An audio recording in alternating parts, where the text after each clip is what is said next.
Thank you, Chair, and good afternoon, members. To all members of the governance and, sorry, just give us a wee second while we get the technology sorted.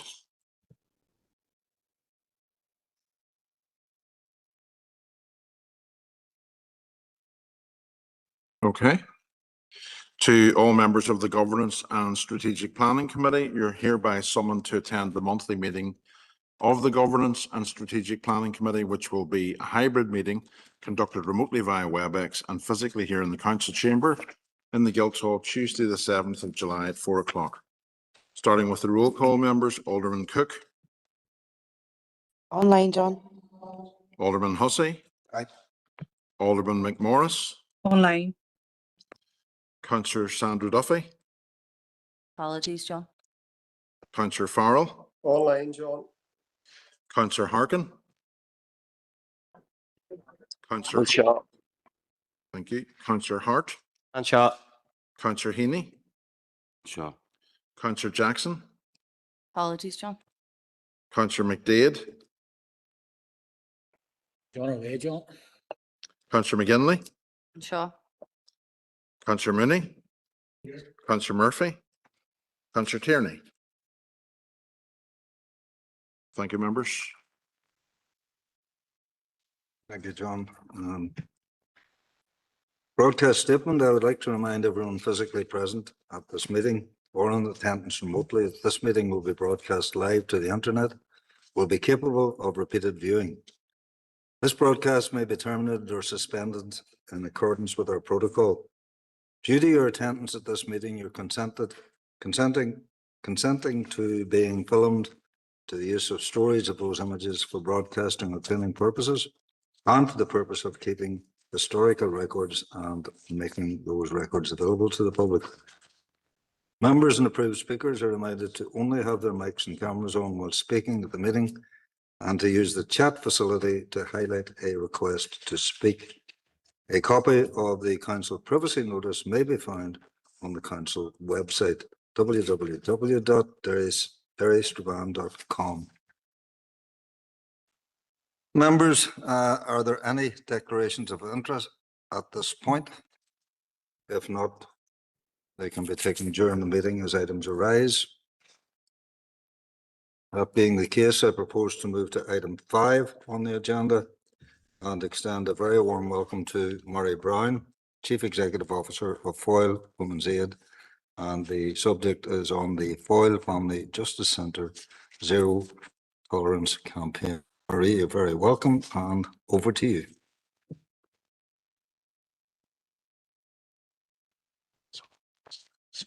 Hello, everybody, and thank you for giving me the opportunity to be able to speak to this presentation this morning.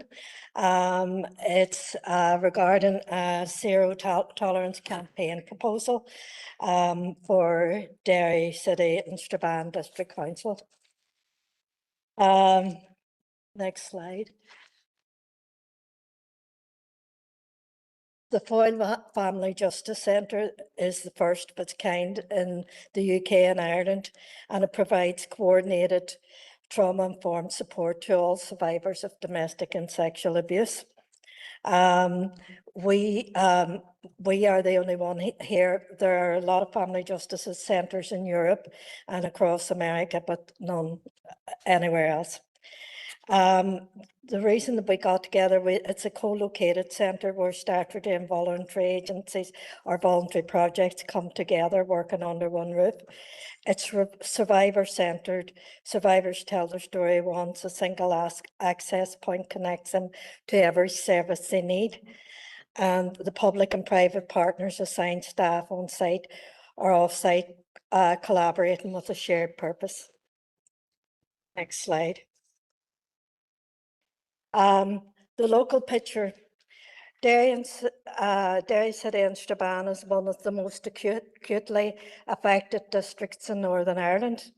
As we know, there are 30 women killed violently in Northern Ireland since 2020.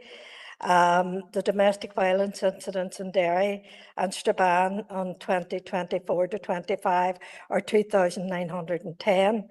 That's 19.2 incidents per 1,000 people in the population. It is the second highest in Northern Ireland, and the total domestic violence incidents across Northern Ireland is 29,751. We know that that is really the tip of the iceberg because there is a lot of underreporting, and we work with some of those families that don't report as well. So there is a mixture of reporting and non-reporting. Of the Northern Ireland homicides from 2021 to 2024-25, 35.4%. And there's a domestic violence every 17 minutes. So there is a high, and we know there is a high rate of domestic violence. And we know that in this area, we have a real problem. I have been working in this field for 32 years. For Women's Aid started 50 years ago. In fact, this is our 50th birthday, and we are really concerned about the levels of homicides and really violent abuse that's happening. Domestic abuse carries a quantitative cost borne by the public purse, the health service and families across the district. I don't really like talking about money because I work with the victims and the families, and I work with the long-standing hurt and trauma that happens in families that goes on way for a long time after that. But in terms of governments like to talk about money, and we need to look at the cost of this scourge in our society. So as you can see in the slide there, the estimated societal cost per affected individual is £42,221. The cost of a single incident is £91,306. And the cost of a homicide is 2.73 million. When we first costed this, and when we were first looking at this, it used to be 1.2 million, so that those costs have raised. With nearly 3,000 incidents in the district in a single year, the aggregate annual cost runs into tens of millions. Investment in prevention is not simply the right thing to do. It is a compelling use of public resources. The next slide. Every woman and girl is safe in our community. The policy content is so that every woman and girl is safe in our community, feels safe and can reach their potential. We have a society which violence against women is not tolerated in any form, and which all victims are supported and perpetrators are held to account. So under the Local Government Act, councils have a statutory duty to prepare community plans in partnership with statutory and voluntary organisation. VOG sits squarely within that mandate. Northern Ireland's Ending Violence Against Women and Girls strategy, launched in 2022, identifies education and early intervention as the central priorities. Councils are key delivery partners. And then Derry City Council and Strabane District Council is already an off-site partner of the Family Justice Centre.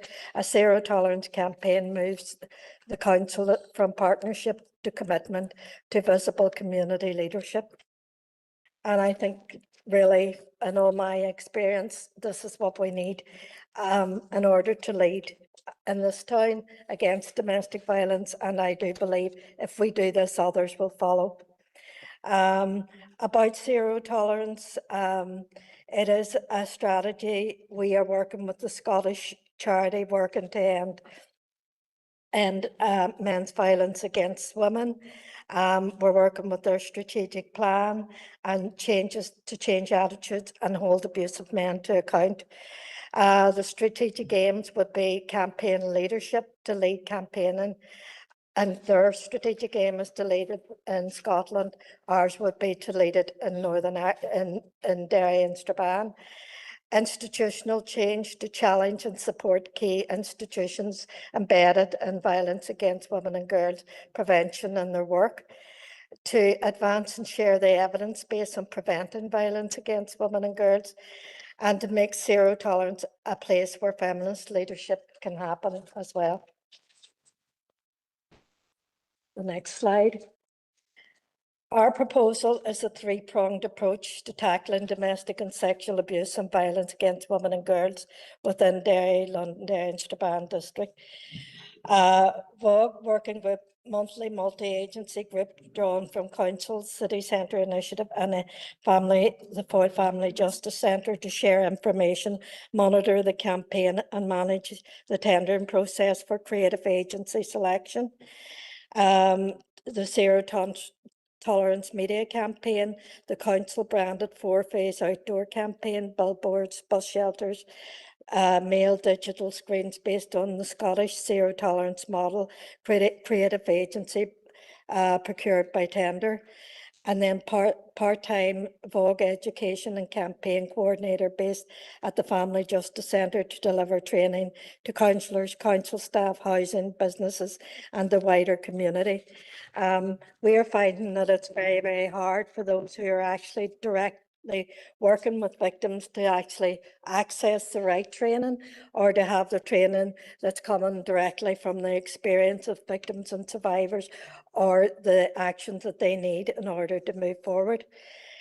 We have proposed a 4-phase outdoor and digital campaign designed by a procured creative agency reaching the entire district, and that would be billboards across the outdoor sites, bus street liners, mall digital screens, 4 campaign phases, the Family Justice Centre channels and the council buildings, and also all other partners. The next page there. If the education and campaign coordinator, it would be to have a coordinator to roll out the Zero Tolerance Media Campaign, signpost survivors to the relevant family justice agencies, deliver VOG training to councillors, council staff, housing representatives and key agencies, develop bespoke training and specialist material, including case studies and local experience, such as the Voices Group, to deliver in-person training, develop bespoke training and specialist materials, including case studies and local experiences, such as the Voices Group, to deliver in-person training, and to work with the Zero Tolerance Scotland and the FJC Alliance to share good practice. We've recently had Milwaukee and the US come on board. They were interested in getting involved in a partnership and campaign as well, so that we could share across 3 points. I have just included then pictures in the slides of the various Scotland campaigns. We understand them, but for us, we would have a different picture and a different campaign, but we could coordinate with Scotland to have something similar to them. The campaign objectives are to lead the way on raising awareness that violence against women and girls is never acceptable. To change the conversation about domestic abuse and violence and make it everyone's business. It's not a private matter. Develop champions for change within public and statutory organisations across the district. Create safe spaces for women and improve access to help and support. Influence and educate professionals and the general public on what domestic and sexual abuse looks like. Increase reporting of violence against women and girls, and to build a Hope Centre community that believes the future will be better and that we have a role in making it do so. Next slide. There's an opportunity here for leadership. We all know that it's happening. We're all standing on steps when someone is the victim of a homicide, and I fear it's going to happen again. So there is something we can do about it, and no one agency can do it on their own, which is why we created the Family Justice Centre, why we've brought agencies in together, why we're campaigning to get a remote court and specialist services to hear for those who find it a barrier or a block to going forward to other places to get help. And I think this is an opportunity for Derry City Council to show leadership. to work with us in partnership to lead a zero tolerance campaign, and it offers the council the opportunity to show their commitment and their branding and leadership to really tackle one of the most urgent public safety challenges this district has ever faced. Thank you. Thank you sincerely, Marie, for a very in-depth presentation, but there's a further in-depth source of information after the presentation that members have as well. So I'm passing to our members for questions. Councillor McGinley. Good Chair, and thank you, Mari. A really detailed presentation. And just before I start, I want to thank yourself and your team at the Foyle Family Justice Centre. I know you do fantastic work supporting women and families right across the district. So just thank you for the work that you're doing there. We do agree that the focus should remain on victims and survivors, and that ending violence against women and girls is a priority for this council. I know you were here when we had our special council meeting not too long ago with the 10 asks that we're working through. The PCSP have been putting additional funding towards the local growth partnerships and the consensual grant making because it's a strategic priority there. And then there's the Executive Office programme around ending violence against women and girls as well. And then council have employed a women's officer. So it is something that we do view as a major priority. In terms of the proposal that's in front of us, as they ask that this would be council funded, or where would the funding be coming from? Because at this stage, it's not something we would have considered within our rates process. So it wouldn't be a decision that we could take at this stage until that's been fully considered. But I do think that it's really poignant, and I think the name of the proposal in terms of zero tolerance is poignant as well, because zero tolerance needs to mean zero tolerance right across the district. But it's just making sure that we're not duplicating some, projects and organisations that are doing fantastic work right across the district in terms of rolling out education and awareness and everything else. So we don't want duplication, but it's just that wee bit of clarity. But they asked me that it's coming from council, the funding for that. So, but again, thank you for the presentation.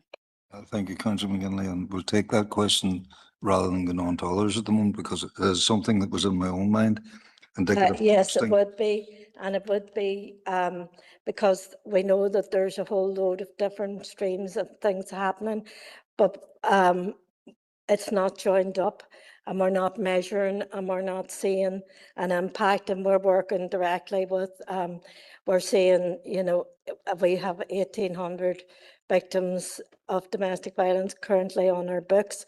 We have 35 families living in centres. And then we have another 1,000, coming on board of just referrals, 70 a week. So we're looking to see something that's really sort of joined up and measurable, so that we can start measuring what impacts we have and do that work, what impacts we have. Are we just, doing all of this awareness, but it's not reaching people? Interestingly, even with the awareness this year, some of the young people, or some of the people that have suffered homicide, aren't getting through to services. So there's something that isn't connecting, and they're the most likely to be the ones that are going to be murdered. And that is not just here, it is throughout everywhere we've looked at and studied. If they don't get to service, then those are the most likely homicide victims. So it is about connecting everybody up. And at the minute, a lot of the fall through and a lot of the fall through for victims is that services aren't connected up, from on the ground services right through to the courts, right through to everything. It's not connected. So therefore victims are very poorly served. And I do believe that contributes to the fallout of services and homicide or further abuse or suicide, which are all of the issues that we're dealing with as an agency. Councillor McGinley. I just don't think we could formally make any form of proposal at this stage, because we would need a detailed report in terms of what the impact would be for council, and if it's within council's ability to even roll out or fund any this type of proposal. So we would, as elected reps, would need further information on how that impact. But I do think that we need to be looking at zero tolerance, and it's something that we should get that detailed paper on to be able to make a further decision. But thanks for that clarification, Mary. Thank you, Councillor McGinley. Any other Councillor McGinley?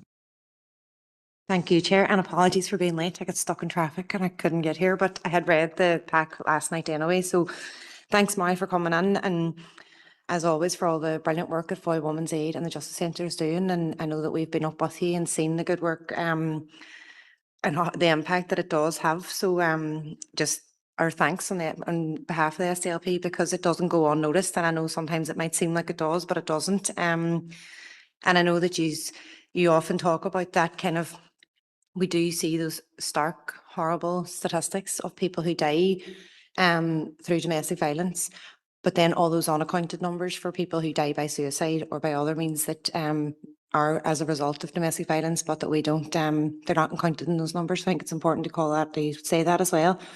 Of course, a zero tolerance campaign and approach is exactly, and Emma has mentioned it, I think that this council has been very good at kind of pulling and taking a lead on ending violence against women and girls. And I know that it has been talked about in other forums, but we really do try to keep it top of the agenda.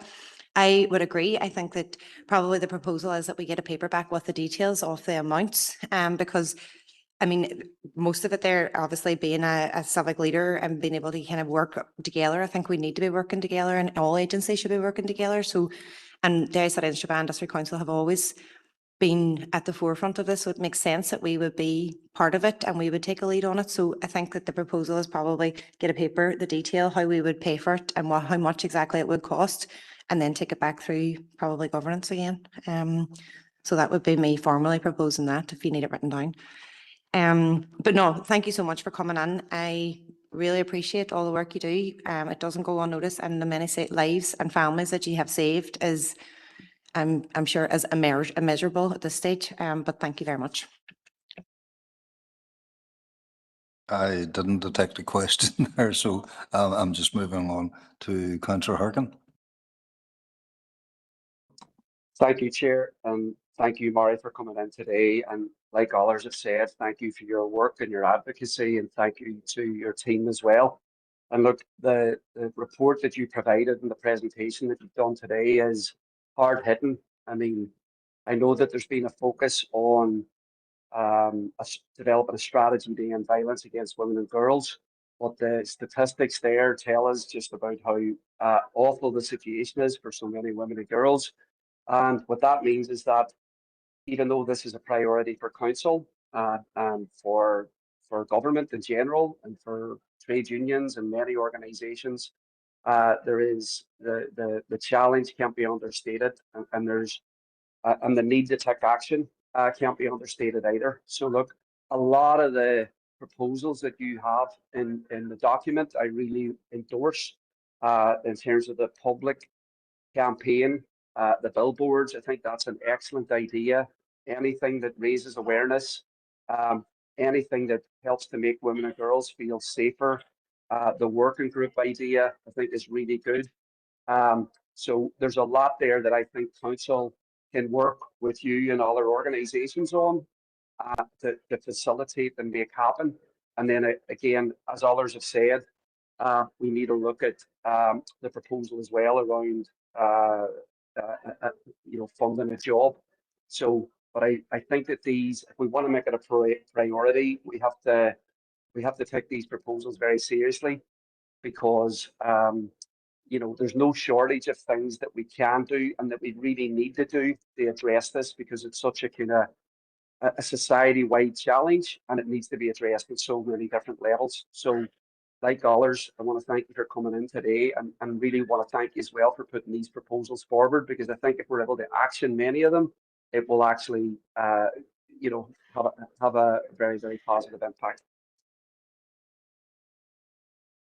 Thank you, Councillor Harkin. Again, I didn't detect the question there. Unless, Marie, you content to move on? So, Okay.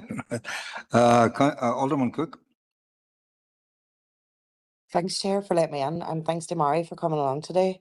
We do recognise the dedication and commitment of everyone involved in tackling violence against women and girls, and we truly appreciate your efforts as well. End of violence against women and girls is a priority for our council, and it is an issue that we raise every month because we want to recognise that it's not just something that can be addressed, like through one-off discussions. It does require ongoing focus, commitment, and action. Um, The obviously an area that we do need to address is the duplication.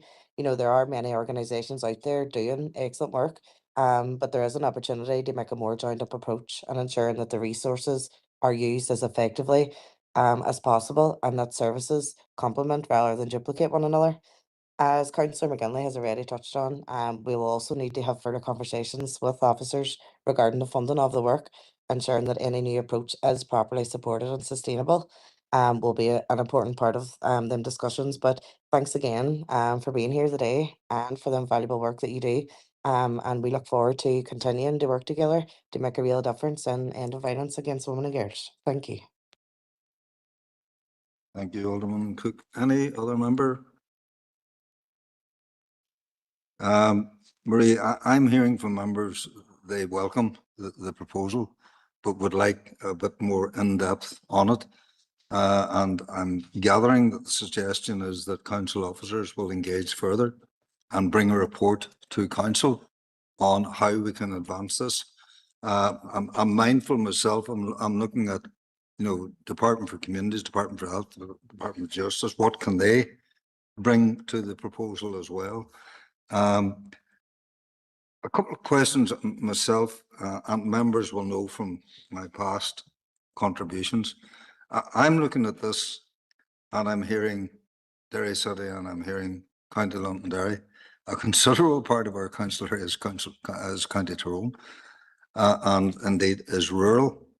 How do you see this programme, if we can develop something going forward? And the zero tolerance, the prevention is a vital element going forward. How do you see this stretching beyond the city to the wider area and indeed into Donegal?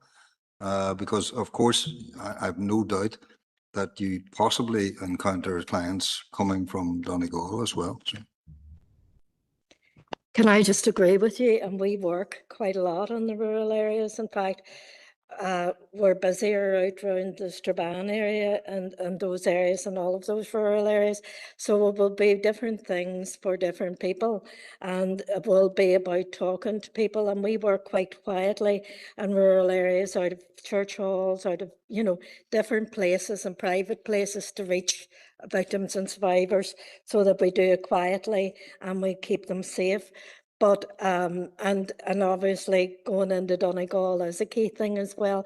But I think if we start and get some of the things right and look at how it's working and then engage others, I actually think there's an opportunity to go right up to Fermanagh across the whole trust area with this. And I work with colleagues right up and to those areas, because I think once we start doing something that is effective and getting some evidence base that it is working, we can build on that. And this is just one of a proposal. I'm currently working with the Department of Justice. We're working to set up new achieving best evidence. So we're taking going to the police station out into the Justice Centre so that victims can come forward more readily, and so that we're providing a really good on-site service. So this will complement that, but it also will give us the evidence base to look and pressurise from this city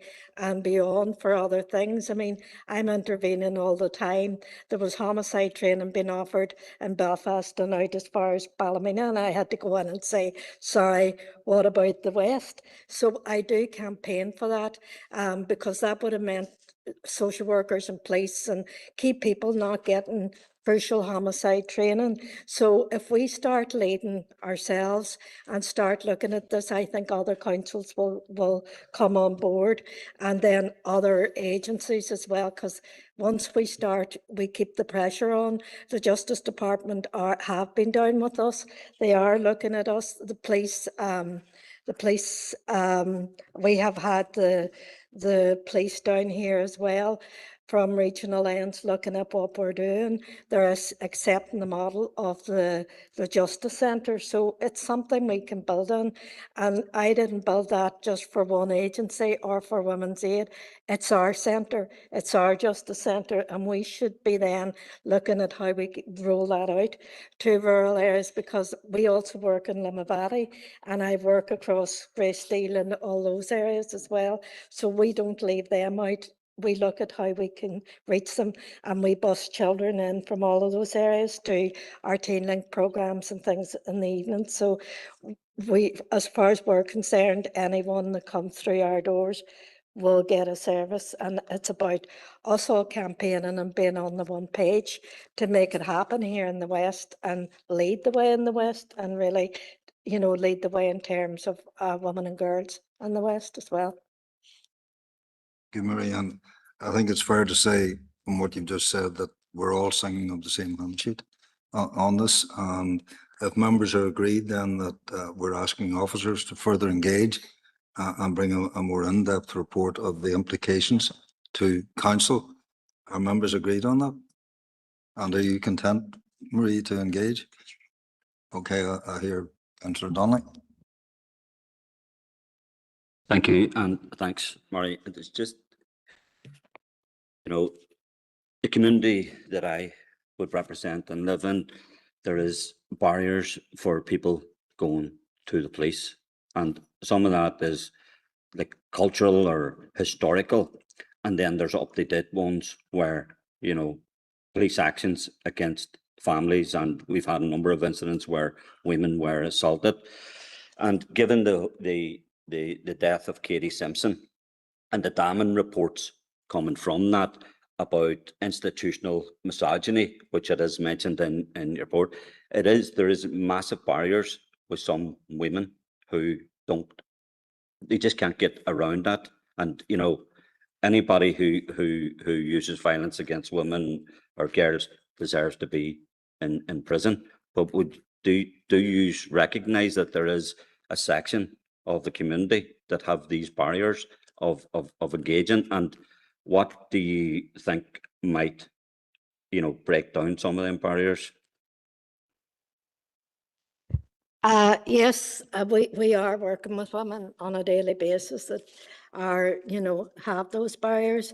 And in terms of, I'll answer first about the Katie Simpson case.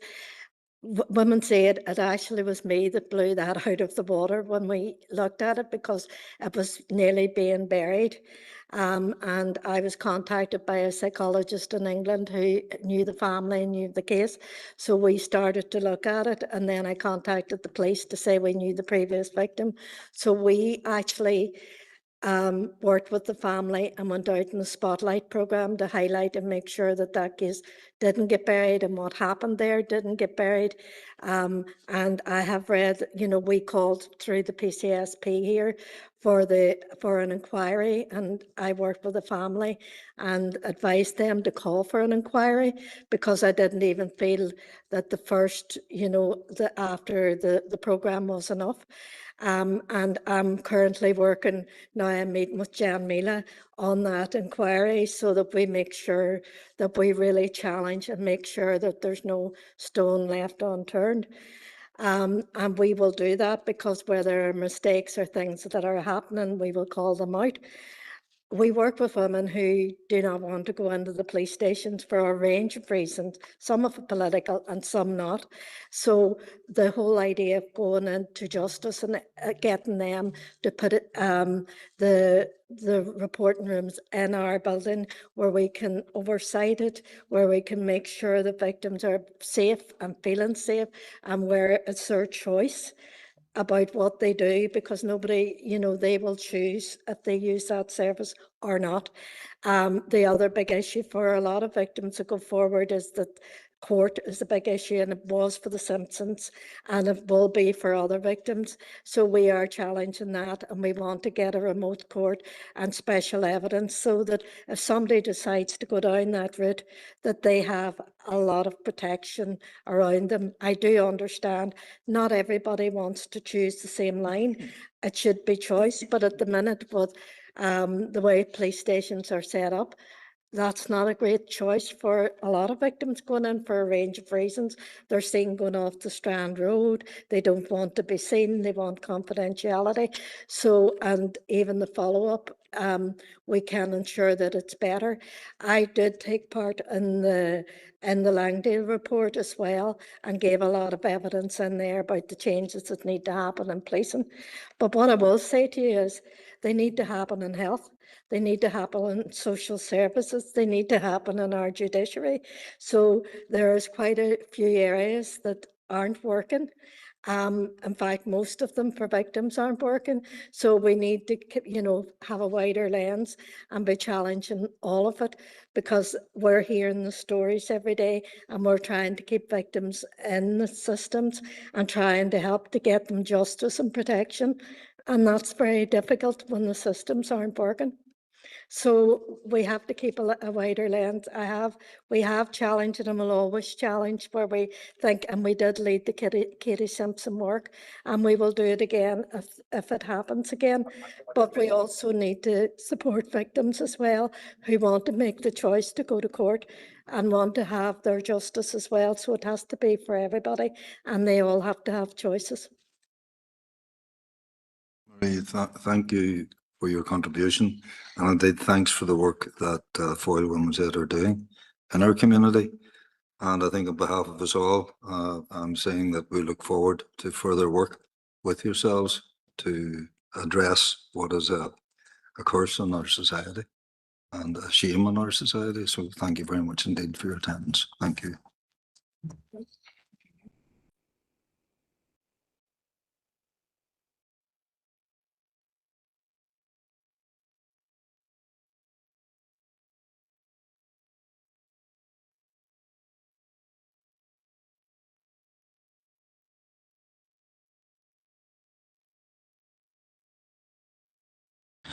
Members, I've received no notification of anyone seeking to bring anything in Chair's business, and I have no issues bringing myself in Chair's business.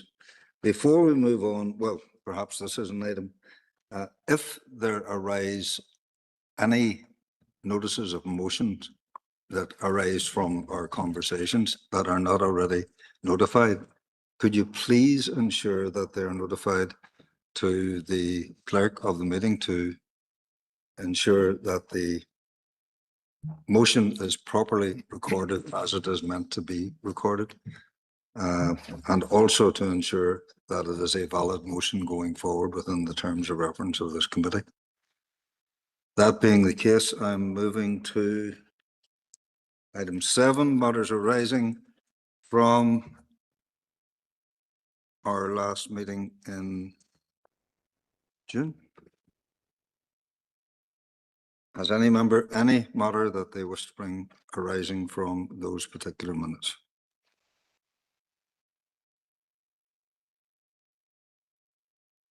No matters arising. I'm moving to agenda item 8, and that is the Chief Executive. Quite a long report, but I'm sure that John will give it to us in a succinct manner. Over to you, John. Thank you, Chair. That's a challenge. Members, it is quite a detailed report. I've tried to keep it as factual as possible. Sorry, are you okay? And I'll try to stick to some of the headlines. So members, the purpose of the report is a mid-year update following a very detailed report back in January. Focus at the moment on all of the study deal projects is in relation to progressing designs, progressing delivery. As you'll be aware, there are 3 pillars of projects: the School of Medicine and the innovation projects, the Riverfront Wall City projects in the city, and the Strabane Town Centre set of projects. Overall progress is mixed. Some projects moving ahead very rapidly, others with some minor issues and a couple with some considerable issues that need to be worked through. And I've provided that summary in section 2.4. And as always, members, in 2.5, 2.6 and 2.7, the City Deal projects form only a part of the aspirations of council. They sit with the strategic leisure projects, the community projects, the growth and expansion of Ulster University, and all of the infrastructure projects.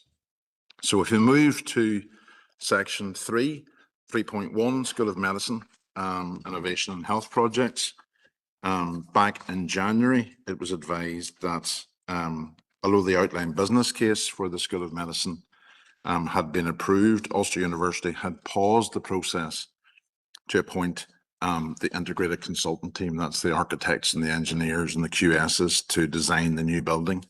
And that was pending a review of project milestones, dependent primarily, it was understood, on confirmation of budgets and sustainable funding. So the situation at the moment is that that procurement process is still on hold, and there is no, at this moment, further update on project milestones. The most recent position from Ulster University is set out in section 3.1.3, which is that the lack of a sustainable funding model continues to place challenges on the progress of the School of Medicine, that the Department for Economy has confirmed that the terms of approval for the School of Medicine OBC have been breached in terms of timescale, and the university is now working with DFE to determine the best approach with regard to that outline business case, whether it needs to be amended, updated, resubmitted, or reviewed. Ulster University is in discussion with DFE in relation to that. With regard to the other projects in that pillar, the broadly speaking, the Altnagavin Teaching Space Project, the Western Trust Research and Development Facility, and the Smart Digital projects are all progressing relatively well. I've given some detail of that. CADRIC, which is the innovation project, is also progressing well in terms of design and cost review. There has been a delay for submission into planning, the university advises, but it is hoped that that delay will be mitigated by tightening up on some of the project milestones going forward. The university has stated, however, that while previous cost reports with regard to CADRIC have indicated that the project is within budget, they are currently updating the costs at the moment, and there is a significant risk that there may be escalating costs in that project, which may adversely affect progress. We're not in receipt of that information yet, and we await a further update from the university. We reported back in January with regard to the Innovation Hub and the challenge we have with regard to a home for the Innovation Hub. That project is currently behind schedule as a result of us still scoping suitable premises for the potential development. There are a number that are currently being reviewed, and we will of course update once some clarity emerges around that. So within that pillar, there are two projects that we're currently indicating as red, the School of Medicine and the Digital Innovation Hub. 4 projects as amber, CADRIC, the Personalised Medicine Centre, the Smart Energy Pilot, and the Challenge Fund projects, although we anticipate a number of those will move to green in the coming weeks, and 3 projects currently green. As set out in 3.1.1, at present, the key strategic risks within that group of projects are in relation to the proposed new School of Medicine and the Digital Innovation Hub. If we move to section 3.2, the Central Riverfront, Strand Road, Wall City and Tourism projects, broadly speaking, design work on the Central Riverfront and Strand Road following the initial public exercise to collate comments is moving according to schedule. With regard to Queen's Quay, members are aware that the actual replacement of Queen's Quay is not a City Deal project. It's not currently funded project, but I'm pleased to report that Officers within DFI have been working to assess the technical and cost options for that replacement. Consultants have been appointed working to DFI to understand the scope of what is required. And they anticipate that this first phase of the work will complete in the autumn.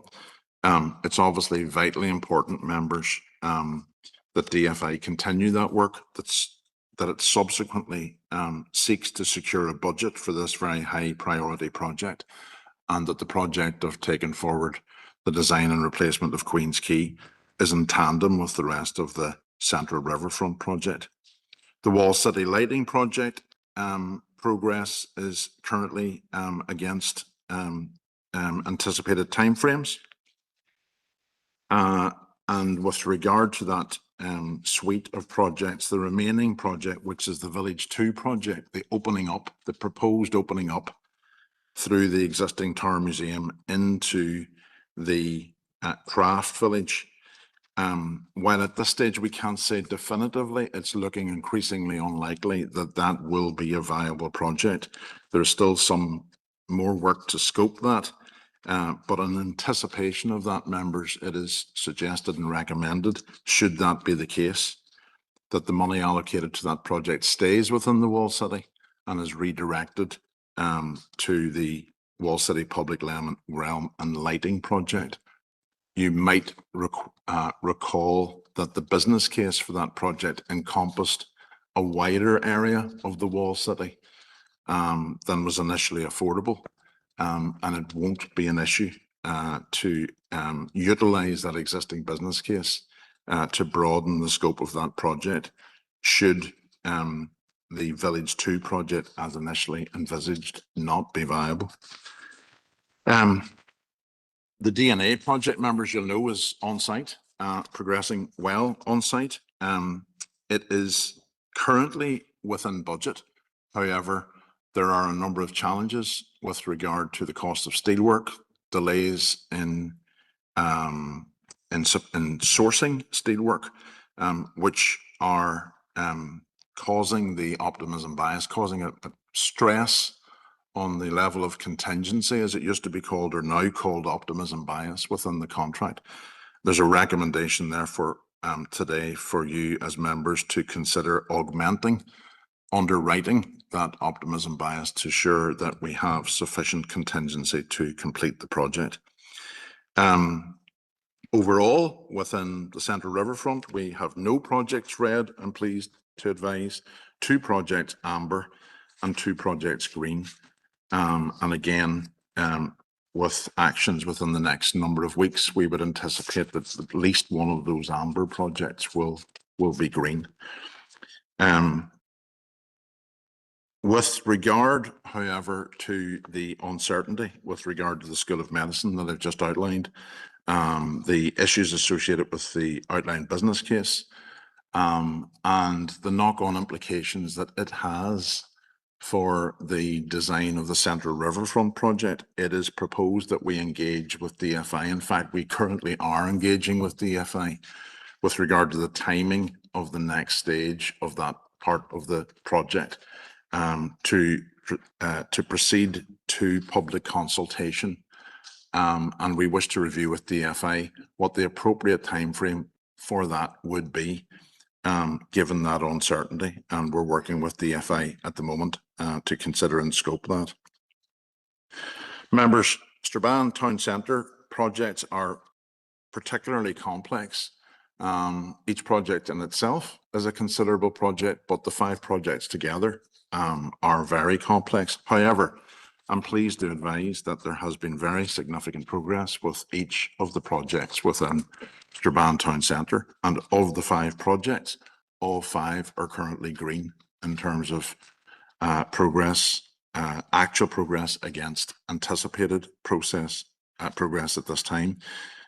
With regard to the leisure centre, members, there will be separate reports with the detail of it, but you will be aware that we have now acquired the DFI building on the Derry Road.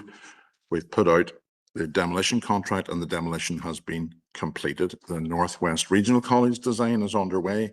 The Health Hub design is underway. The pedestrian works The pedestrian bridge design is underway, as is the development of the contract for funding between ourselves and council for the appointment of the design team for the enabling works.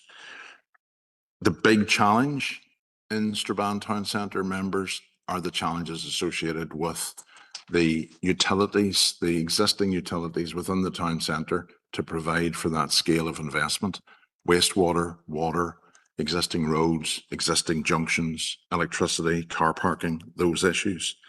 And we're working through all of those at the moment across all of the projects to assess the implications of all of that, whether there are financial implications, what they are, what the technical solutions are, what the knock-on implications are, what the challenges are to the planning process for each of the buildings coming forward, should all of these issues not be addressed together. So that is the principal risk at this minute in time, although it doesn't tip any of the project into the amber RAG status, and will be the principal objective of the design team that is appointed to look at the enabling works over the next number of months. One of the issues, and our Strabane members will know acutely, parking, car parking in Strabane Town Centre is always a challenge. And although we're fairly confident that with the scheme at the moment, from a planning perspective, we will be able to indicate that there are sufficient car parking spaces, there is a potential opportunity to acquire some additional land in and around the Canal Basin site to alleviate some of those car parking pressures.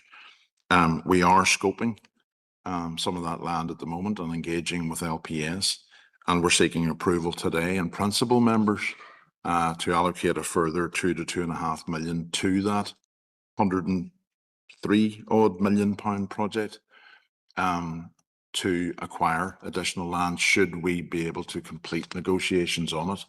And that would include a cost for acquisition and also a cost for development. And obviously, members, we will bring back a further detailed report on that for you to make a final decision on once we're in that position.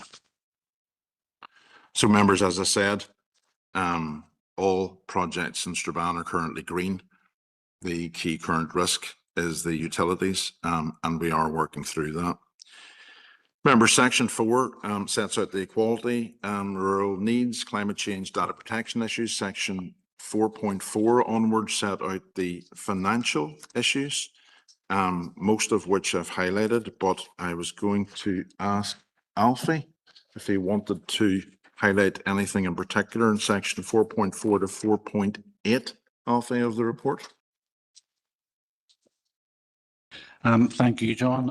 Members, there's, I suppose, two potential additional asks within the report. One is the 2 to 2.5 million highlighted in relation to the purchase of the car parking lands, and the other is, I suppose, the underrated funding in respect of the DNA optimism bias, as the Chief Executive has just highlighted. In relation to that DNA requirement, I would advise is that there are funding discussions ongoing in respect of that, and hopefully we'll be able to bring back a further report to you fairly shortly to update you on those. So those are progressing positively at the minute. So potentially that may not have a financial impact on council.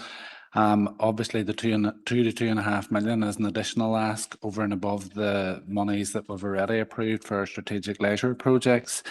You'll be aware of our financing strategy where we are building 1.5% into the rates towards the financing strategy of those strategic projects. So the report does highlight that that's obviously very volatile at the minute with interest rates, and obviously these additional asks, it may be that we do have to add a further year's rates investment on to completely fund all those projects given the interest rate movements and the additional potential costs associated with issues like this. Thanks. Thank you, Alfie. And just before moving to the recommendations, I wanted to also ask Una, as Programme SRO, if she wanted to input in any of the discussion so far. Thank you very much, John. And I suppose members also might be interested to know that we're doing a lot of work with our social value working group, and we just met earlier today. And the opportunity really is to make sure that our ICTs are meeting with the social value working group to incorporate as much as possible in terms of social benefits into the procurement going forward. So 8 of our projects now have met with that social value working group, which is fantastic. And we can start to see now the advancement of the portal and how local groups and local businesses will be signing up to that. And there's discussions ongoing around Meet the Buyer event to make sure that we've got those social value chains and supplier chains escalated as much as possible in advance of construction. A huge amount of stakeholder engagement has also taken place, and we had a very, very successful event at the Foyle Maritime Festival. We had a marquee for the 4 days. It allowed us to showcase a number of our city deal projects, and the feedback has been excellent in terms of just that engagement, the numbers of people that have signed up for a newsletter, and it gives us a chance to showcase really the potential and the ambition of the city and district. So we'll be looking to build on that as we go forward. So that's just a few bits extra, John. Thank you. Okay, thank you, Una. So members, look, I've really tried to be as succinct as possible there. It's an enormous programme of work. There's a huge amount of detail behind almost every section of this project. So it's quite challenging to summarise it all down into a few pages, but I hope this has helped. If we move forward into the recommendations, the key recommendations today are to note the progress made, and in particular, the key issues that we've set out for each of the projects. That with regard to the Wall City suite of projects, that you consider and potentially endorse the proposal to redirect funding from the Village 2 project, should that be required, to the other Wall City project, i.e. the Wall City Public Realm and Lighting project. That members approve the allocation of an additional amount of 250,000 at this moment in time to augment or to underwrite the optimism bias for the DNA project. That members endorse the proposal to further engage with DFI to consider the originally intended timeframes to advance the Centre Riverfront regeneration project to public consultation stage. And that with regard to the Strabane Town Centre suite of projects, members endorse the potential acquisition of additional lands for car parking and the in principle allocation of additional funding of between 2 and 2.5 million for the purchase and development of that site or a site and its use as a car park. Thank you, Chair. Thank you, John. An extremely broad presentation there. Detailed, even though succinct. Members, I have Councillor Brian Hart. Thanks, Chair. And thanks, John. It's quite a detailed report, and I'd just like to thank you for that and thank all the council staff that have been working on these projects. It's an enormous amount of work when you take all these projects together, and I'm sure quite a bit of juggling is going on to get them going. I'm delighted from somebody that represents Strabane Town Centre that those projects are moving at pace and have progressed significantly. And it's great to see that all the 5 projects have a status green. The Leisure Centre, Health Hub, Northwest Regional College, pedestrian bridge and enabling works. Over the last few months, we've seen the demolition of the DFA building. It's always good to see diggers on the ground. That's when you see progress and people can see progress. So that's where the actual footprint of the new leisure centre's going to be. And with planning submission now in September, again, that's further progress. So it's all very, very welcome. The new build design of the Northwest Regional College, well underway with all the planning too, and planning to be submitted in early 2027. Developments within the Health Hub, and as you've stated, the pedestrian bridge along with the DFA. Una, you mentioned about the social value working group. That's very, very important. You know, local communities have to benefit from these huge strategic projects. So that's great to see that happening. One of the the key issues that was raised with me on a number of occasions, in particular around the Canal Basin, is the loss of the car parking spaces there.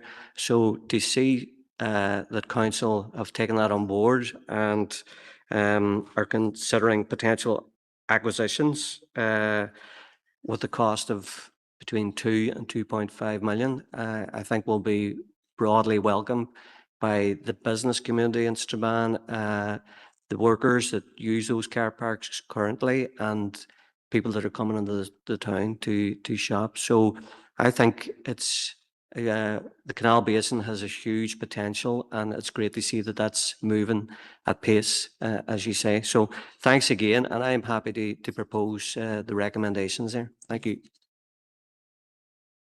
Thank you, Councillor Hart. I now have Councillor Farrell. Yeah, thank you, Chair, and thank you to John, Alfie, and enough for the update. Happy to second the suite of recommendations on behalf of the SDLP. Obviously, we welcome progress on these city deal projects. They're a suite of complex and complicated projects that are going to reap economic, social, health benefits right across the city and district. Really encouraging to see that out of the 18 projects, that's 10 of them are on track, making good progress. 6 are slightly behind schedule, and that there's 2 which have no progress or very little meaningful progress. I would concur with Councillor Hart. All the Strabane projects are going as planned, and that's really, really brilliant. But I want to focus on some of the dairy projects. I've got a few questions. So in terms of the Central Riverfront project, we know that there are plans in place. We've got a team at DFI looking at the replacement of Queen's Quay. We're expecting some sort of update in mid-autumn. But my question in relation to that is, can the future Central Riverfront project be delivered without the required structural work being done to Queen's Quay? So is that interdependent? So if the work isn't done to improve the quay, make it more sound from an engineering perspective, can the Central Riverfront project proceed as currently envisaged? My second question is about the Digital Innovation Hub. I trust the work is ongoing to source a suitable location. Are officers confident that we're going to find somewhere? Because this is a key project. You know, Belfast has loads of these hubs. We have none. So it'd be really useful. It would be great for the local business community, local entrepreneurs, business startups, etc. So are we confident that we are going to secure a site? And my final question is about the medical school. Really, really, really disappointing. I note at the Special Council in January that there was an item on the medical school, and at that stage it had a sort of indicative cost of £86 million, 30 million coming from the City Deal Inclusive Future Fund, and the remaining 56 million coming from external partners, who I would imagine are the Stormont Executive and Ulster University. So I've got a couple of questions specifically about the funding. So in terms of the City Deal Inclusive Future Fund, is that money secure and guaranteed, or is that dependent on the executive agreeing a budget? And in terms of the remaining 56 million, I know there's a line in the draft budget which has not been agreed, and I think it's around 46 million over the next number of years for the medical school. So John or Alfie, could you shed some light on the figures around the medical school? I know there's been no progress, but it would be good to understand how that proposed cocktail of funding is made up. What's the contribution from City Deal Inclusive Future Fund? Is it secure? What is the expected contribution from the executive in terms of DFE? And what is the expected contribution from Ulster University? We are really disappointed that there has been no progress whatsoever and this project is paused. Everybody knows that this was a New Decade, New Approach commitment. Everybody knows that this is a programme for government commitment. Everybody knows that the business case is approved and there is a line in the draft budget that has not been agreed. So this is meant to be an executive priority.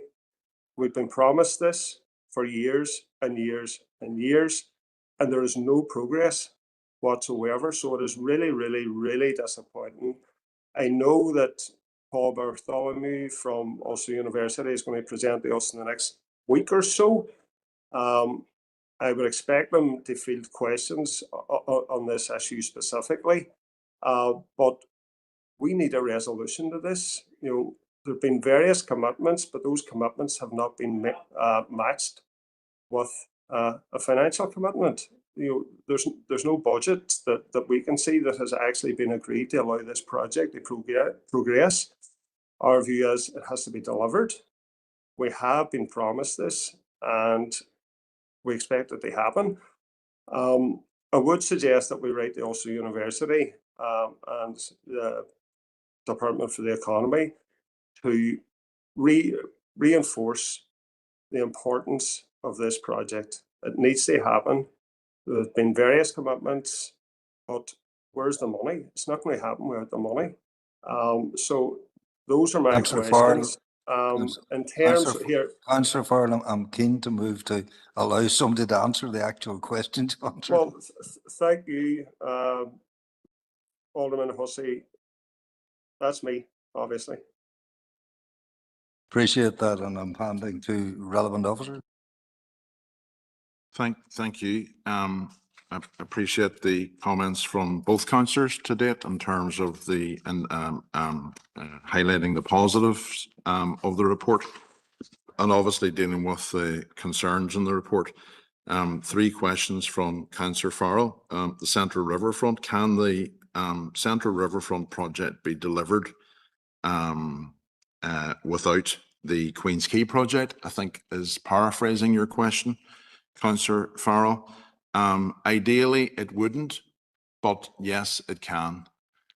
We are trying to design the Central Riverfront project, which essentially looks at Harbour Square, the reworking of Harbour Square, the reworking of what we're currently calling University Square down beside the council offices, and the potential reworking of traffic on Queen's Quay and Strand Road to create a better place and better connectivity across the city and this part of the city. So it will be tailored to be able to be advanced without Queen's Quay. However, it is hugely desirable that Queen's Quay would progress in tandem, because obviously if it doesn't, Queen's Quay will look exactly the same as it does today, and at some future date that work would have to be undertaken. So it makes absolute sense to try to dovetail both of these projects. Are we confident that we can secure a site or a location for the Digital Innovation Hub? I obviously can't give an absolute prediction on that, Councillor Farrell, but we are trying hard to find an alternative location. Our focus at the minute is to try to look at locations that are in close proximity to the university estate, but there are options to look at further from the university estate. So I'm confident that at some point we will source a suitable alternative location, but at the moment the radius within which we're trying to scope is very close to the university. We may have to move to options beyond the university, perhaps in the city centre, and we'll come back to you on that. With regard to the School of Medicine funding and whether or not City Deal IFF money is secured or is dependent on the executive budget, our information is that the City Deal money and the IFF money is secure.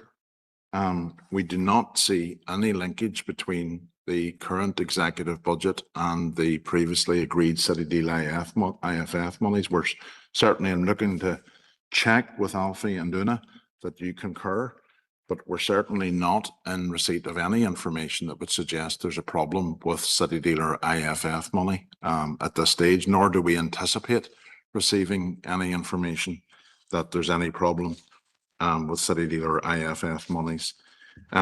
With regard to the overall budget for the School of Medicine, the OBC that was approved for the School of Medicine had a preferred option in it of what was known as a School of Medicine Max, roughly in the costing 86 million, of which 30 million is approximately 30 million is IFF.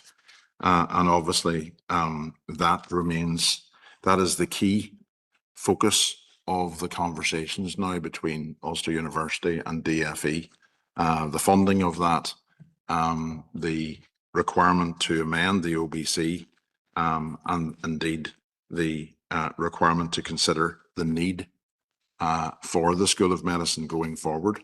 What I can say, members, is that we're very much at the heart of trying to catalyse that conversation. And a meeting took place last Friday, called by the DFE Permanent Secretary with Ulster University, DOF and ourselves, to unlock and advance key actions with regard to moving the School of Medicine on.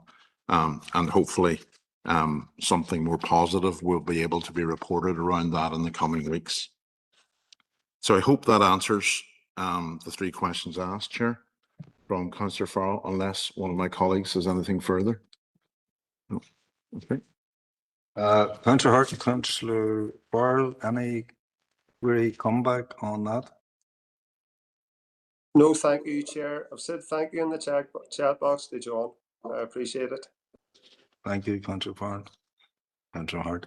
My next request is from Councillor McMorris.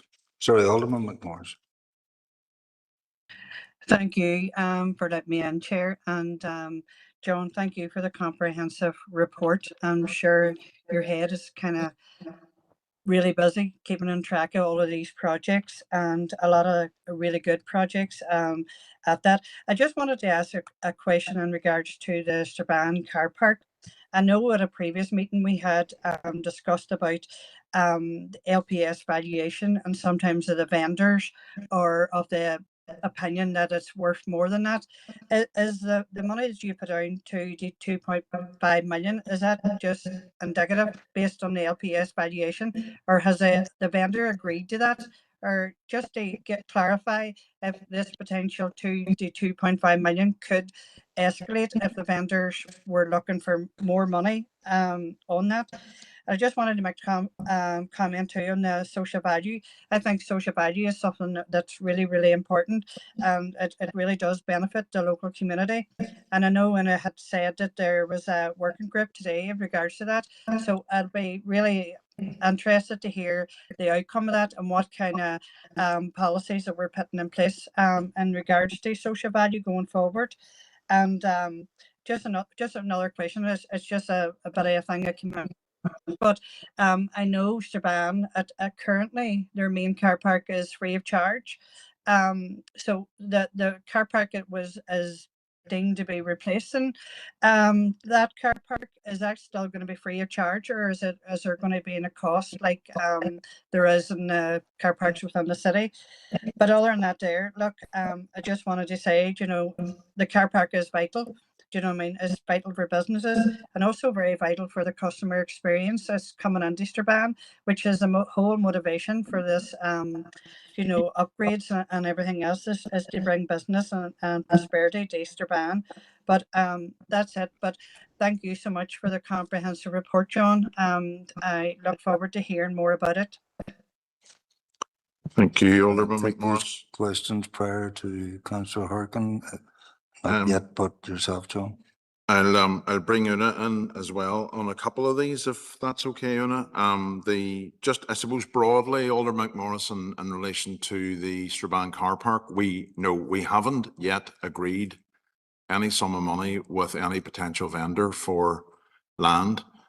We have engaged with LPS in relation to the value of various parcels of land, and we are aware of vendor expectation with regard to the price point for some of that land. And as you know, sometimes there's a considerable gap between an LPS valuation and a vendor expectation.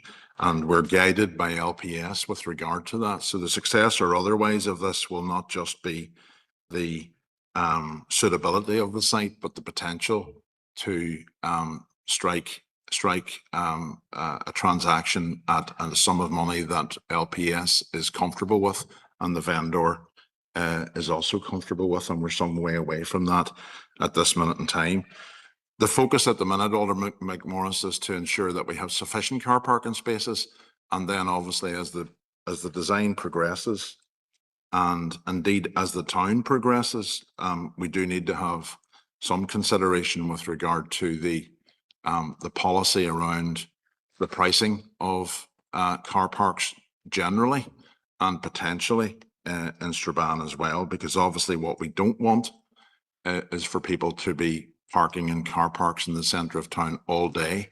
We do want car parks to be freed up for business use. So there is no determination made in any of that as of yet, but we do need to have a conversation around that in due course.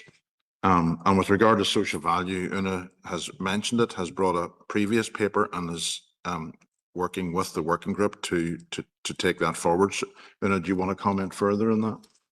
Yes, thank you very much, John. And maybe also I'll say in relation to the Strabane car park that sum of money, that also includes development costs. It's not just for the purchase of the site. It also includes the actual development of the site into car parking spaces. With regards to social value, we set up this group in February earlier this year, and as the Chief Executive said, we did take a paper in January in terms of outlining what our approach to social value is going to be. And it really is that embedding right from the very beginning to make sure that these are not just capital projects, which are amazing in their own right, but are actually giving something back to the local community. And so what we've incorporated is 3 aspects to the social value. One is at the design stage to try to get the engineers, the architects and so forth to think about, in partnership with the local communities, what social value might look like and how it could benefit the local communities, and therefore that would actually be included in tender documentation for the construction.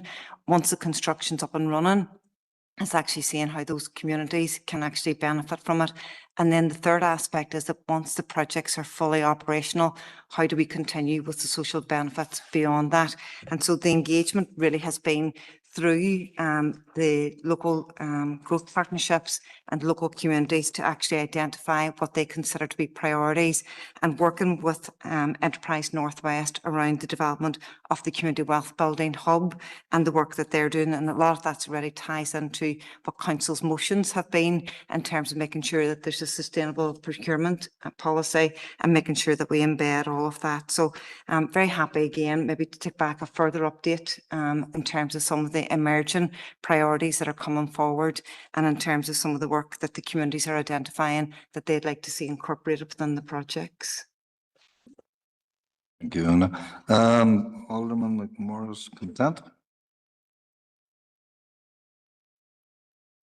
Yes, I am. Thank you very much to everybody for their responses there. Thank you. Councillor Harkin?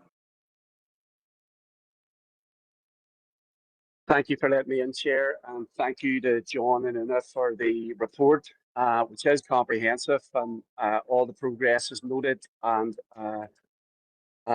acknowledged as well. But I wanted to focus in on the School of Medicine, and I want to endorse Councillor Farrell's proposal that we write to both Ulster University and the Economy Minister, because this is the pausing of this work is not acceptable for the council.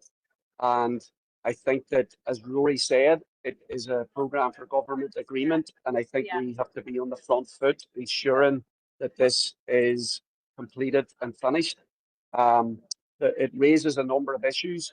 The first one is, look, Ulster University created a tremendous amount of uncertainty when it announced 250 redundancies, and we knew that there would be a direct impact on McGee expansion as a result of that. So I'm glad that the Vice Chancellor will be coming into council very soon, so we can raise the issue of redundancies with him and the issue of the School of Medicine. And the additional thing to say is that we had a lot of debates in this council around the city deal and the part of the city deal that involved McGee expansion. And as a result of some of the votes we took, we have no mechanisms to hold Ulster University accountable if it doesn't follow through on agreements about university expansion.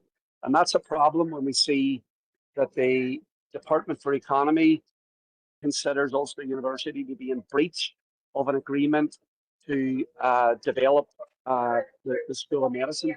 So that's a concern for me. I'm sure it's a concern for people who were asked to support this proposal.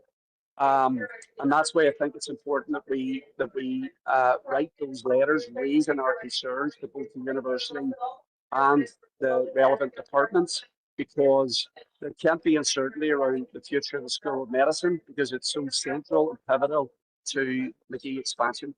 Thank you, Chair. Thank you, Councillor Harkin. I have nobody else to speak on that. Councillor McDaid. I just want to declare an interest as an Ulster University staff member who works closely with the medical school. Thank you. Thank you, Councillor McDaid. We have the suggestion of writing to Ulster University and to the Economy Minister. Members content? Thank you.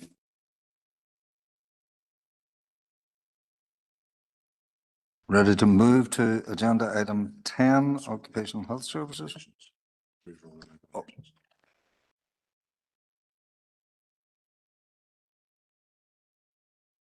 Your mic's not on. Sorry, my apologies. We had the proposal for the recommendations, which was seconded. Again, members content? Agreed. Thank you. Agenda item 10.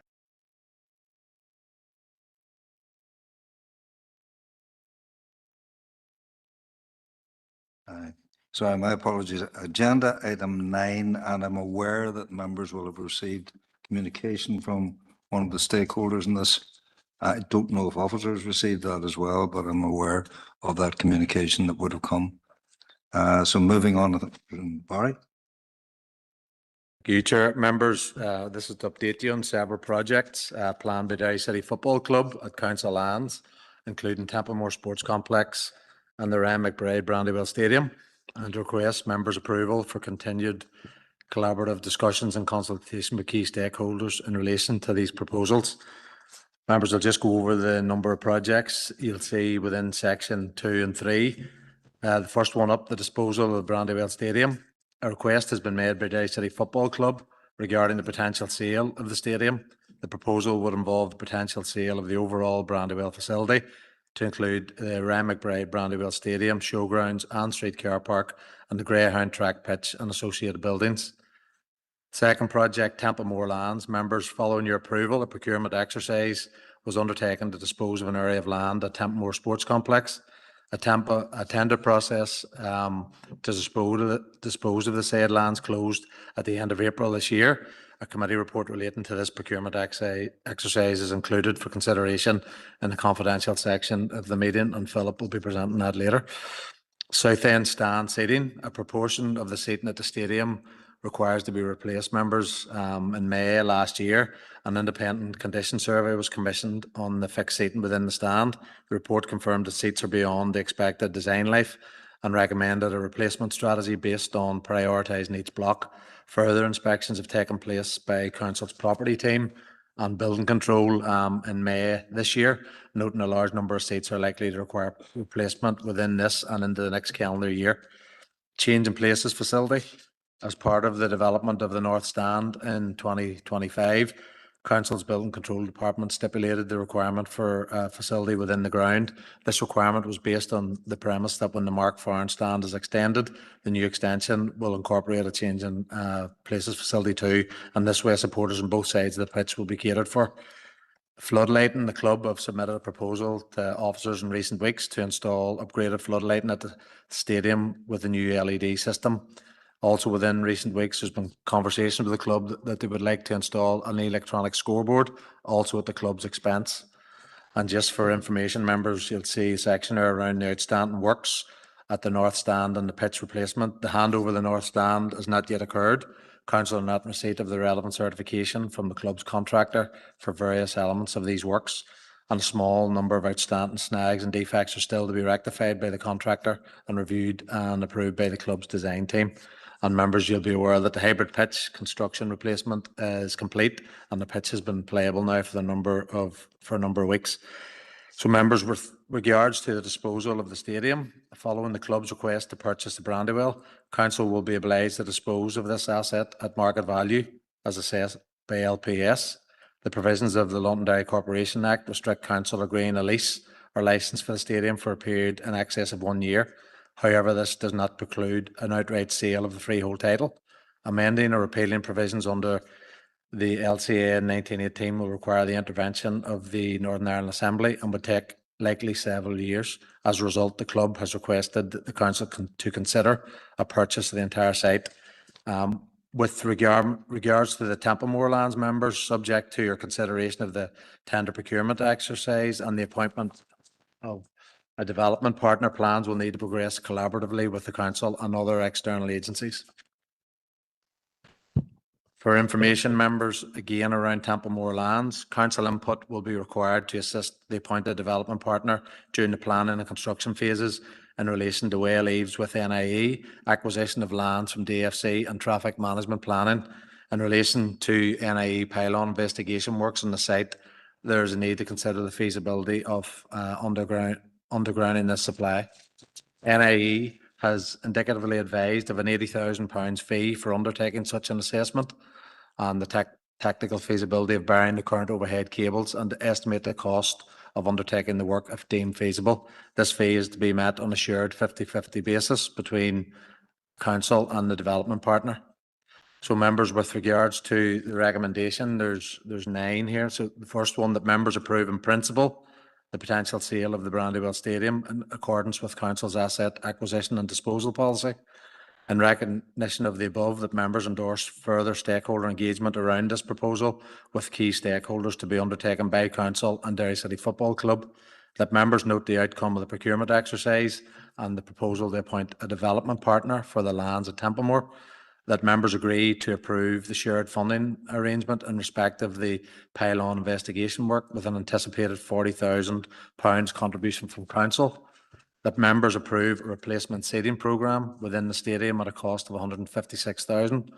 That members approve fit-out costs for the change in places facility within the stadium at a cost of £48,000. And that members approve the installation of both LED floodlighting and the installation of an electronic scoreboard at the stadium, with costs fully met by the football club. And that members note the update on the pitch replacement and North Stand projects. Thank you, Chair. Members, I'm not sure I have. Councillor Harkin, your hand is up. Is that from the last item, or do you wish to come on this item?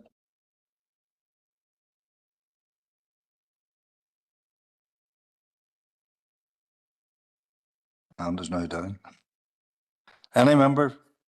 Councillor McKinley.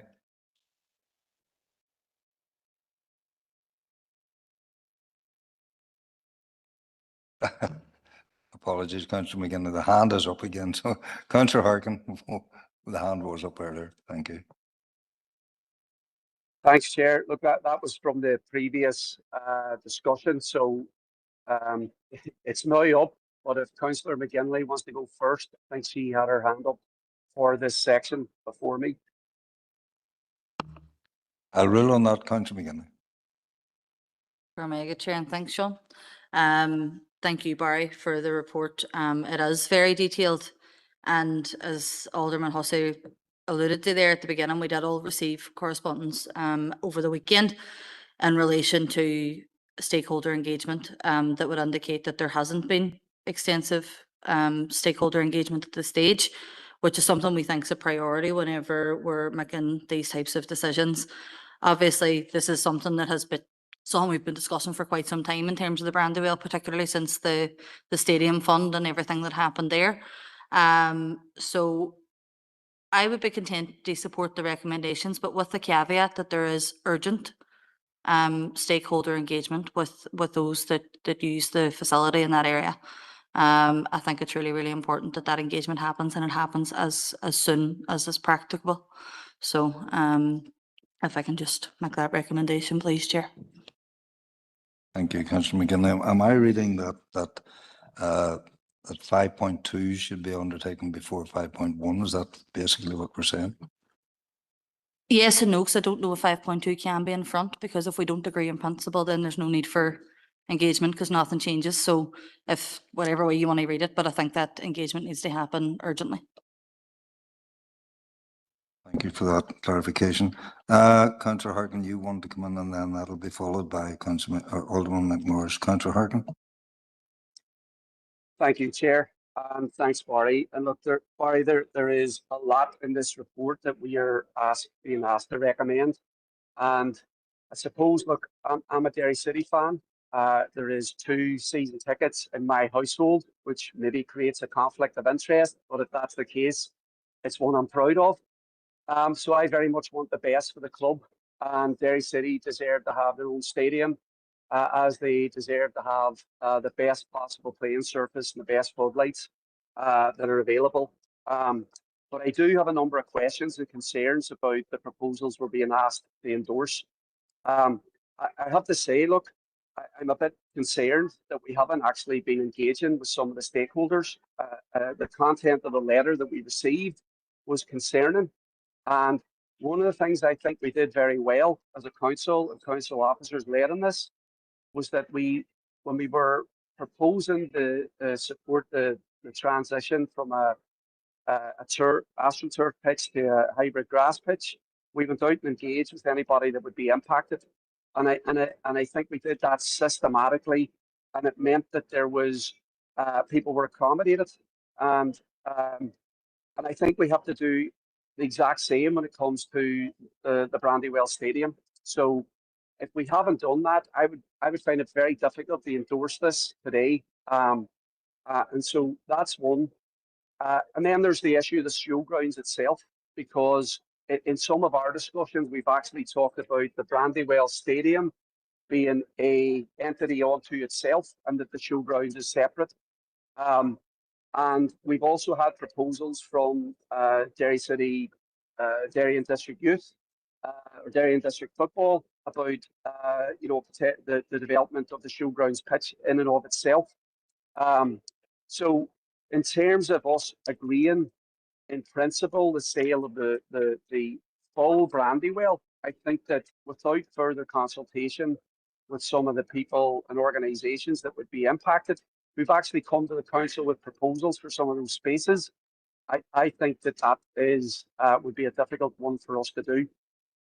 The other one is, depending on how quickly a possible sale might go through, I am concerned as well about the expenses that the council would be racking up for the South End stand seating. I would love to have better seating there. That's where my seats are. But that's an expense of 156,000 to the council. And the change in places,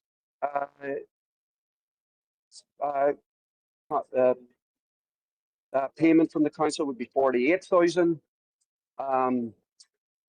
So there's just how quickly are we talking about? Because I'm thinking about how we save ratepayers money. If the council were potentially moving out, some of those costs wouldn't be attributed to us potentially, but if we agreed this today, they would be. So those are some concerns that I have. And then again, look, in terms of the Templemore lands, I think that council is developing a very positive regeneration plan, and it's great to see that there's a proposal about how to utilise the surplus lands there.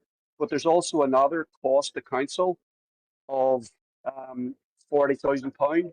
I'm just wondering, is that necessary as well in the interest of saving ratepayers money. So based on that, for me, I think that without having the engagement of some of the stakeholders, I wouldn't be happy endorsing this paper today. I think we need to do more work. I would suggest that we defer this to the full council meeting, and that'll give officers the opportunity to go out and have conversations with some of the stakeholders and maybe look at some of these financial concerns that are in the report as well. Thank you, Chair. Thank you, Councillor Harkin. I have 4 other speakers, but before that, the specific issue of in principle agreement vis-a-vis the issue of stakeholder engagement. Can I bring John in on that just for a quick clarification? Thanks, Chair. No, it's it's simply to advise members of the sequence.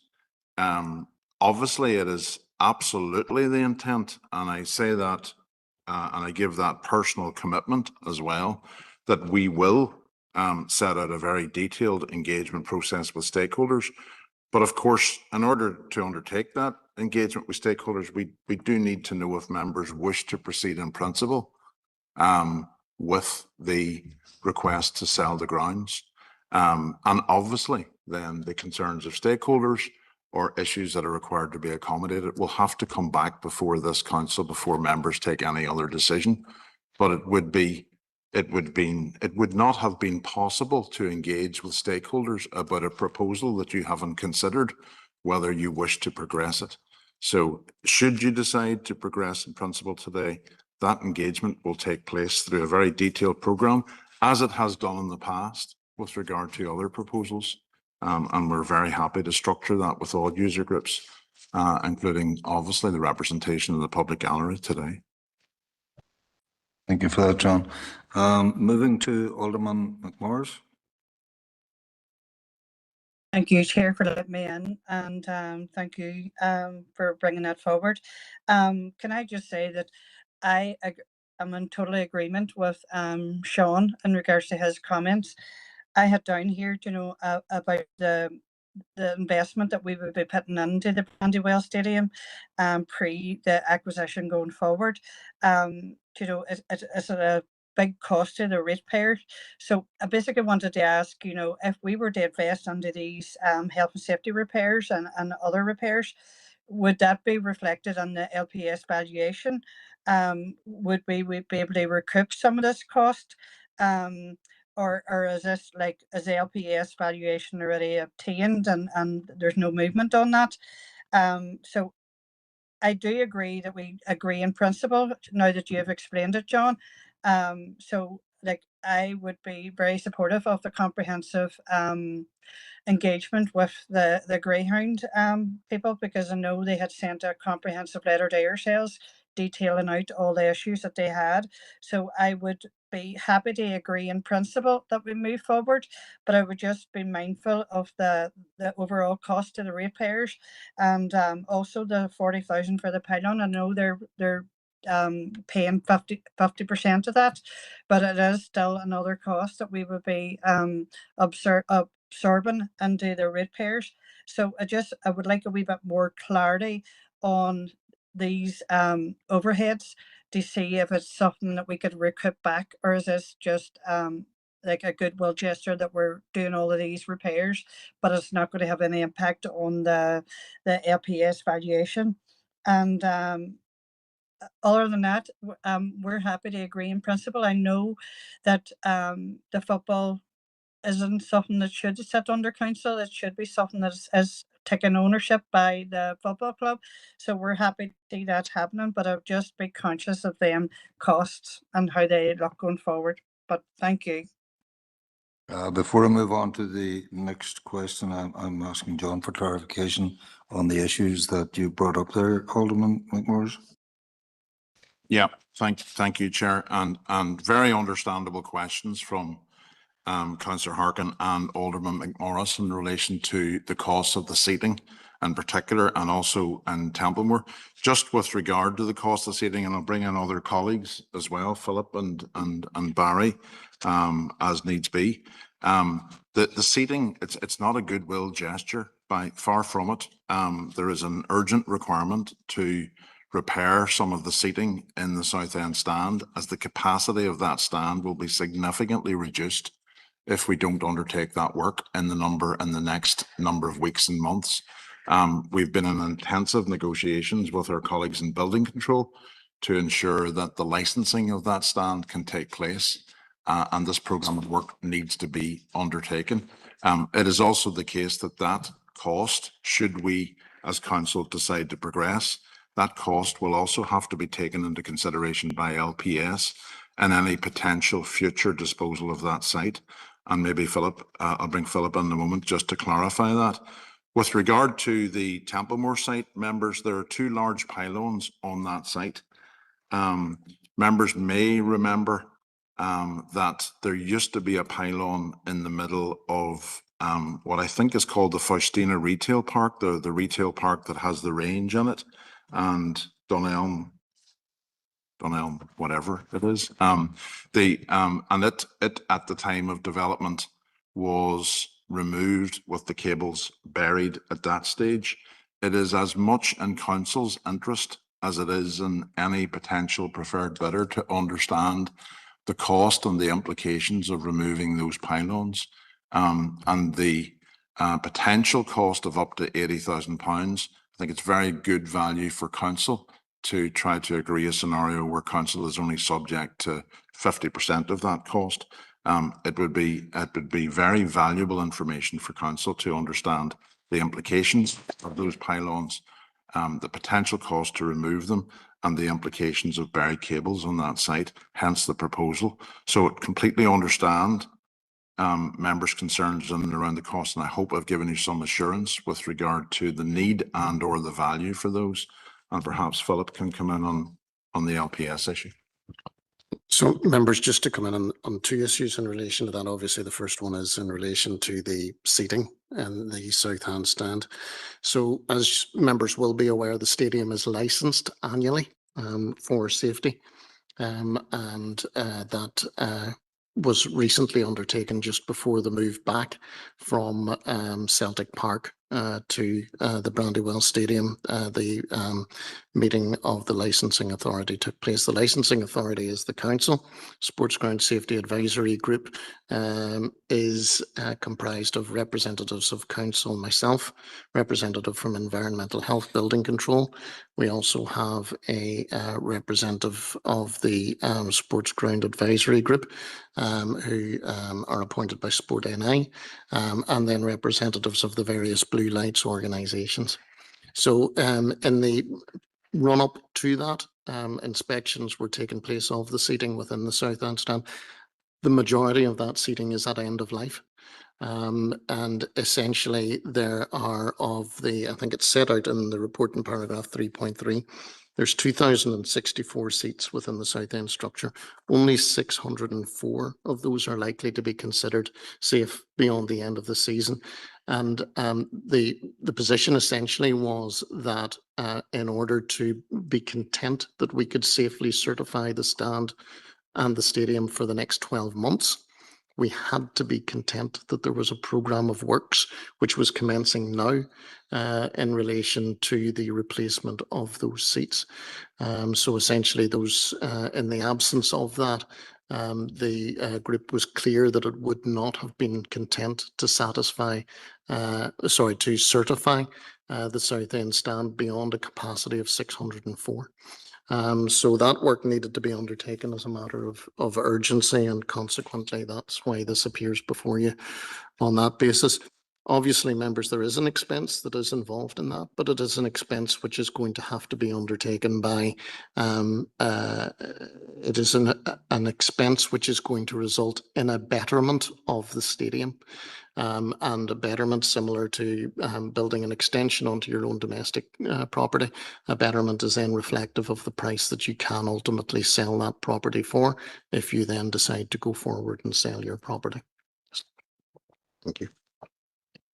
I thank both officers for that clarification, and I get the feeling that it does answer the queries that were there. Can I move to Councillor Mooney? Thank you, Chair, and thank you to Barry and to the previous contributions. I'll probably just get to it only, but I mean, the paper itself is really, you know, the forefront or the forerunner or the main point, sorry, I should say, of the paper is the news of the acquisition or the expression of interest, I should say, from Derry City Football Club to purchase the ground at the Brandywell. And when I saw the paper on Thursday, I was surprised, but I read the paper in detail. Then I received the email. I think everybody, the rest of my colleagues, received the email from the Brandywell Greyhound Track stakeholders, and I've read that in detail as well. But obviously, this is an expression of interest that I suppose this committee has to take seriously, and as councillors, Derry City Football Club and its present iteration are the main anchor tenant, and they have legitimately come to this committee and asked for an expression of interest. Our group in the STLP will be content to give that at the minute, but we very much see it as an expression of interest.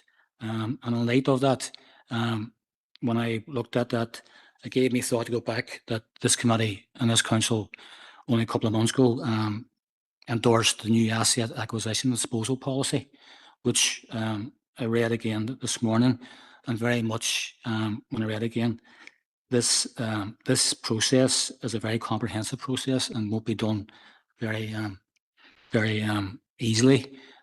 We have to compose an officer working group, and this will come back before committee again. So I think anybody thinking this could be a done deal, I don't think it is, because obviously this is a very important issue. There's very important stakeholders to consider in this. Obviously, the Brandywell, the Greyhound community, and all our relevant stakeholders have to be consulted robustly about this. Our view would be that they must be consulted adjacent to this process and given the time and the effort they put their views across. I take the Chief Executive's view that obviously the logical point in here is that for us to convene this process, we would have to give that confirmation in principle. It's only logical to say that if somebody comes to you, you give that confirmation to start the process, then you enter into negotiations and consultations. So we do take that point. But our view would be, like others in this chamber, that there should be a very robust process. And obviously, I've outlined the process that this process will have to go through if indeed it gets that far.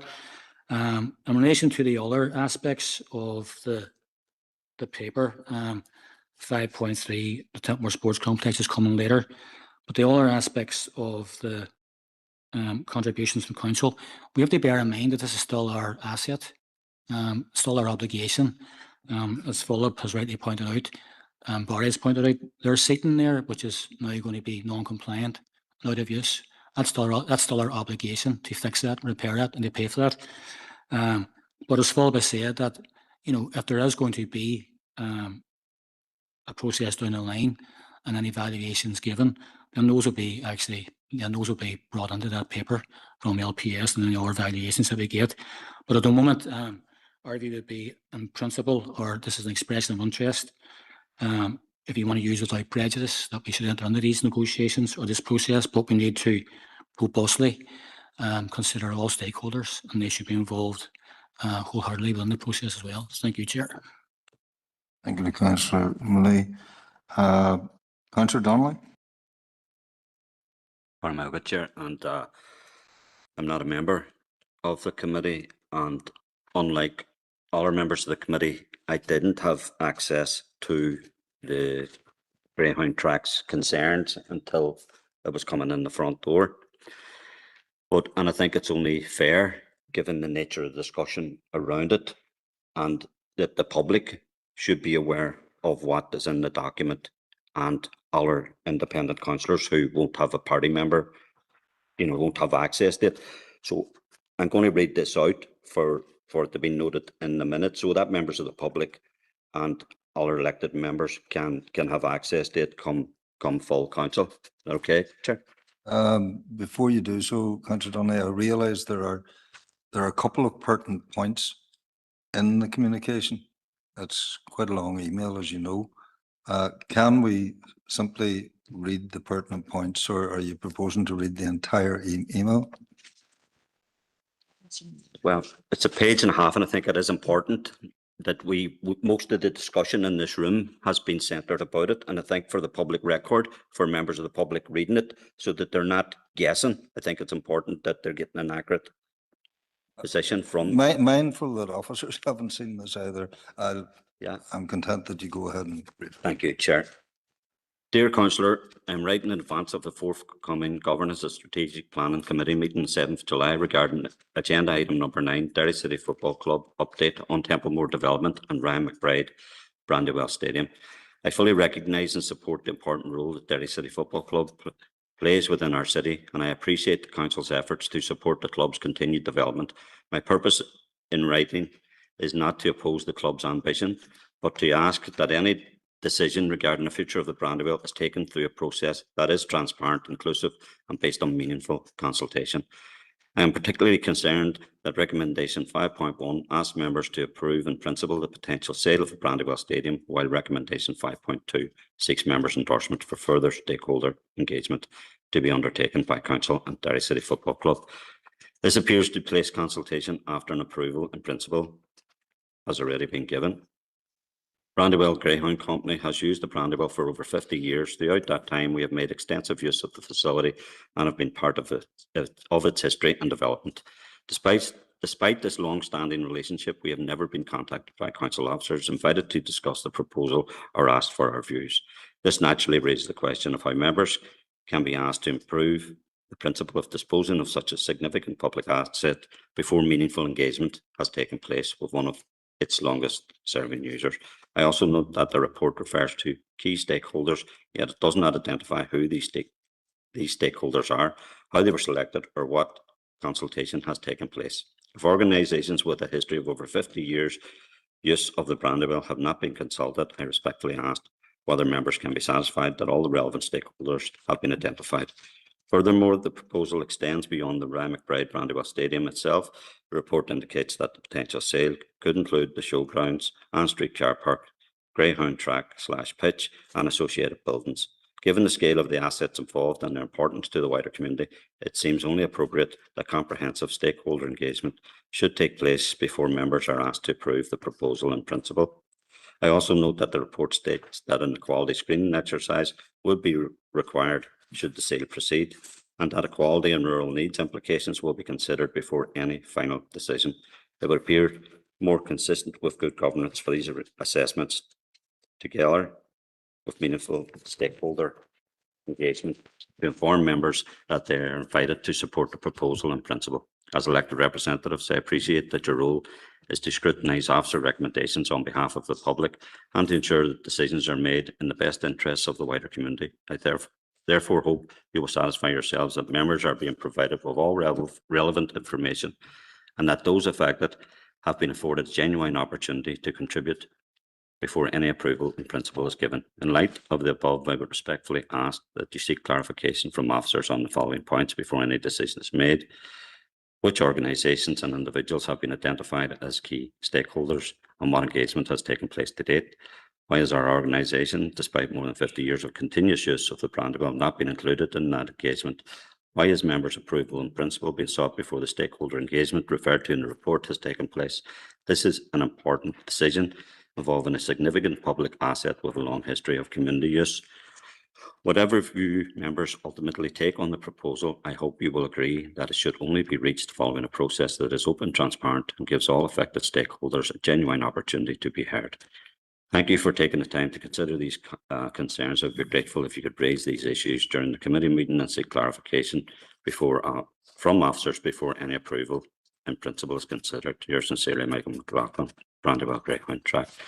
And Chair, thank you. And I think it's important that officers, if they haven't received that, are aware that. I know there's some issues in that have been dealt with, and I don't know if officers want to deal with some of the ones that may be outstanding.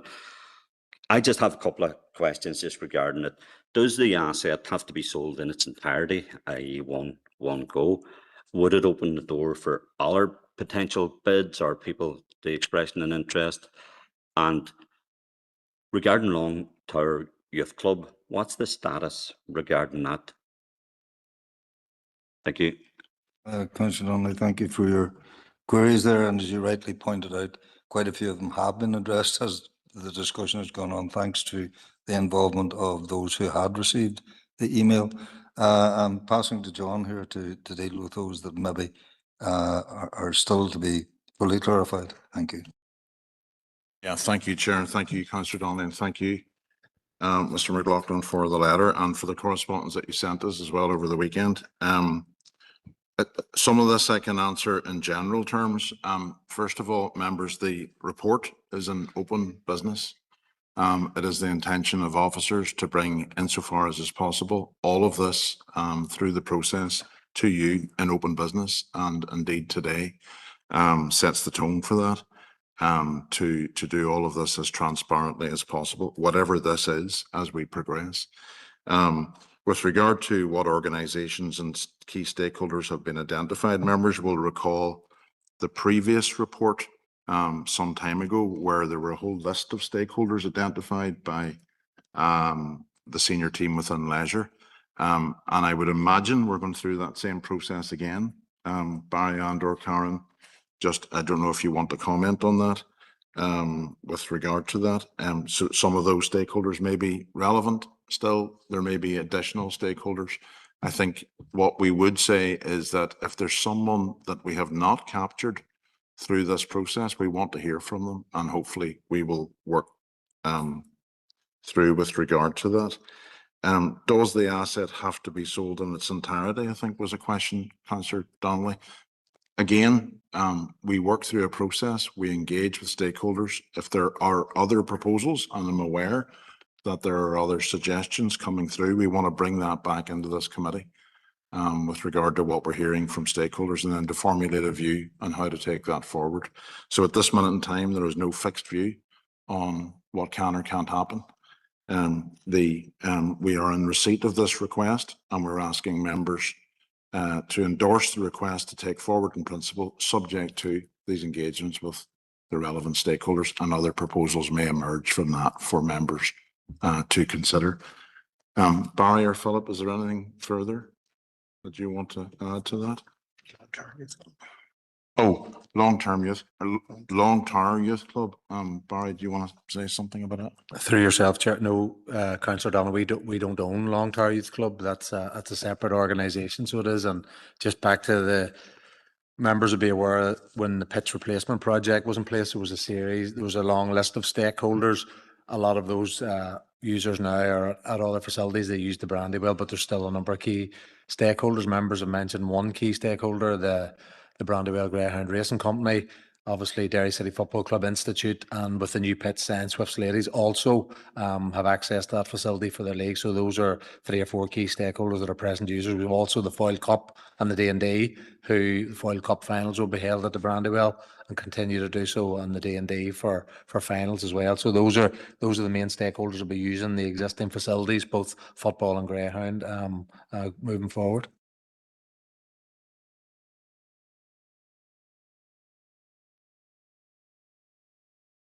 Thank you to the officers for the clarification, and I hope that members are satisfied with that. Councillor McGinley had requested to come in again.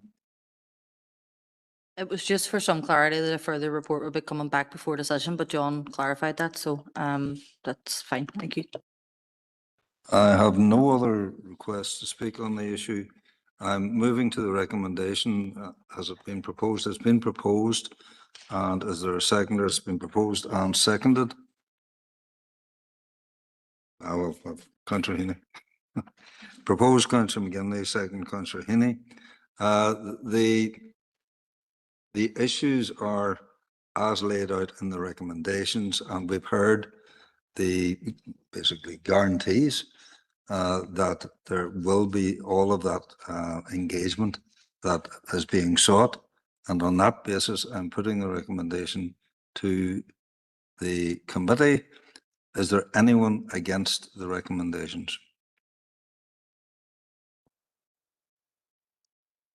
Hi, Chair. This is Councillor Harkin. Yes. Based on the concerns that I raised, I'm going to be abstaining on the paper because, as you know, I proposed that we would defer this to full council. So I'm going to abstain for now. Thanks. Thank you, councillor Harkin. I have one abstention. Are there any other abstentions or voting against? I'm mindful, of course, that this will go to full council anyway. Thank you, members. I'm accepting the proposal that we accept the recommendations, and we move to item 10. Paula. Thank you, Chair. The purpose of this report is to seek members' approval to award a contract for the provision of occupational health services following the completion of a tendering exercise. So, Council requires a comprehensive occupational health service to support employee health, safety and wellbeing, provide timely medical advice to inform attendance management, ensure compliance with statutory health and safety obligations, and facilitate early intervention and appropriate reasonable adjustments. So our current contract is due to expire on the 31st of July. So the tender was advertised via e-tenders and 3 submissions were received by the closing date of the 24th of April. The tender was evaluated by the procurement manager and senior officers from the HR team. So following the evaluation, Optima Health have achieved the highest overall score and have therefore been identified as offering the most economically advantageous solution. It's not considered necessary to complete a screening template for this specific proposal because the overall procurement tender appointment process has previously been screened. The financial implications associated with this contract are in the region of 43,544 per annum, which is similar to the costs incurred for the service in the last 3 years. So it's recommended that members approve this report and endorse the award of the contract to Optima Health for the provision of occupational health services to the Council. Thank you, Paula. Members? Councillor Mooney. One question, Chair. Who's the current provider? Current provider is Optima Health. Optima. Yeah. I'm happy to propose that, Chair. Thank you. Thank you. Proposed or second? Proposed, councillor Mooney. Councillor Mooney proposed it and second, councillor McGinley. Members content? Thank you, Paula. Are members content to go straight through, or do you want a 5-minute break? Bath are on. Keep her going. Okay. Moving to agenda item 11, engagement with the White Ribbon Campaign.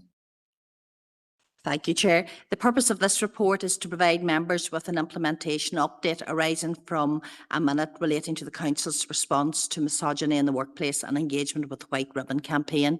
It's recommended that members note the report and endorse the approach outlined. So at a meeting on the 26th of March 26, members agreed that in light of recent tragic events, the Council as a large employer within the district must take proactive steps to address and challenge misogyny. So members agreed that a clear and zero tolerance message must be communicated to all staff, reinforcing that misogyny and gender-based discrimination will not be tolerated in the workplace. So members also highlighted the Global White Ribbon Campaign, which focuses on engaging men and boys as allies in challenging harmful attitudes and behaviours and promoting respect, equality and non-violence. Members requested that Council explore opportunities to engage with and potentially become affiliated with White Ribbon.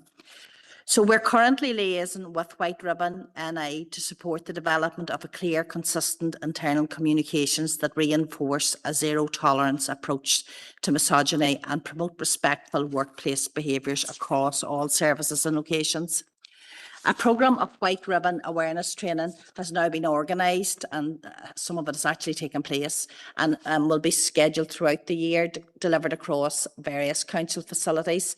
These sessions form part of the Council's internal training programme and are accessible to staff across all services and location.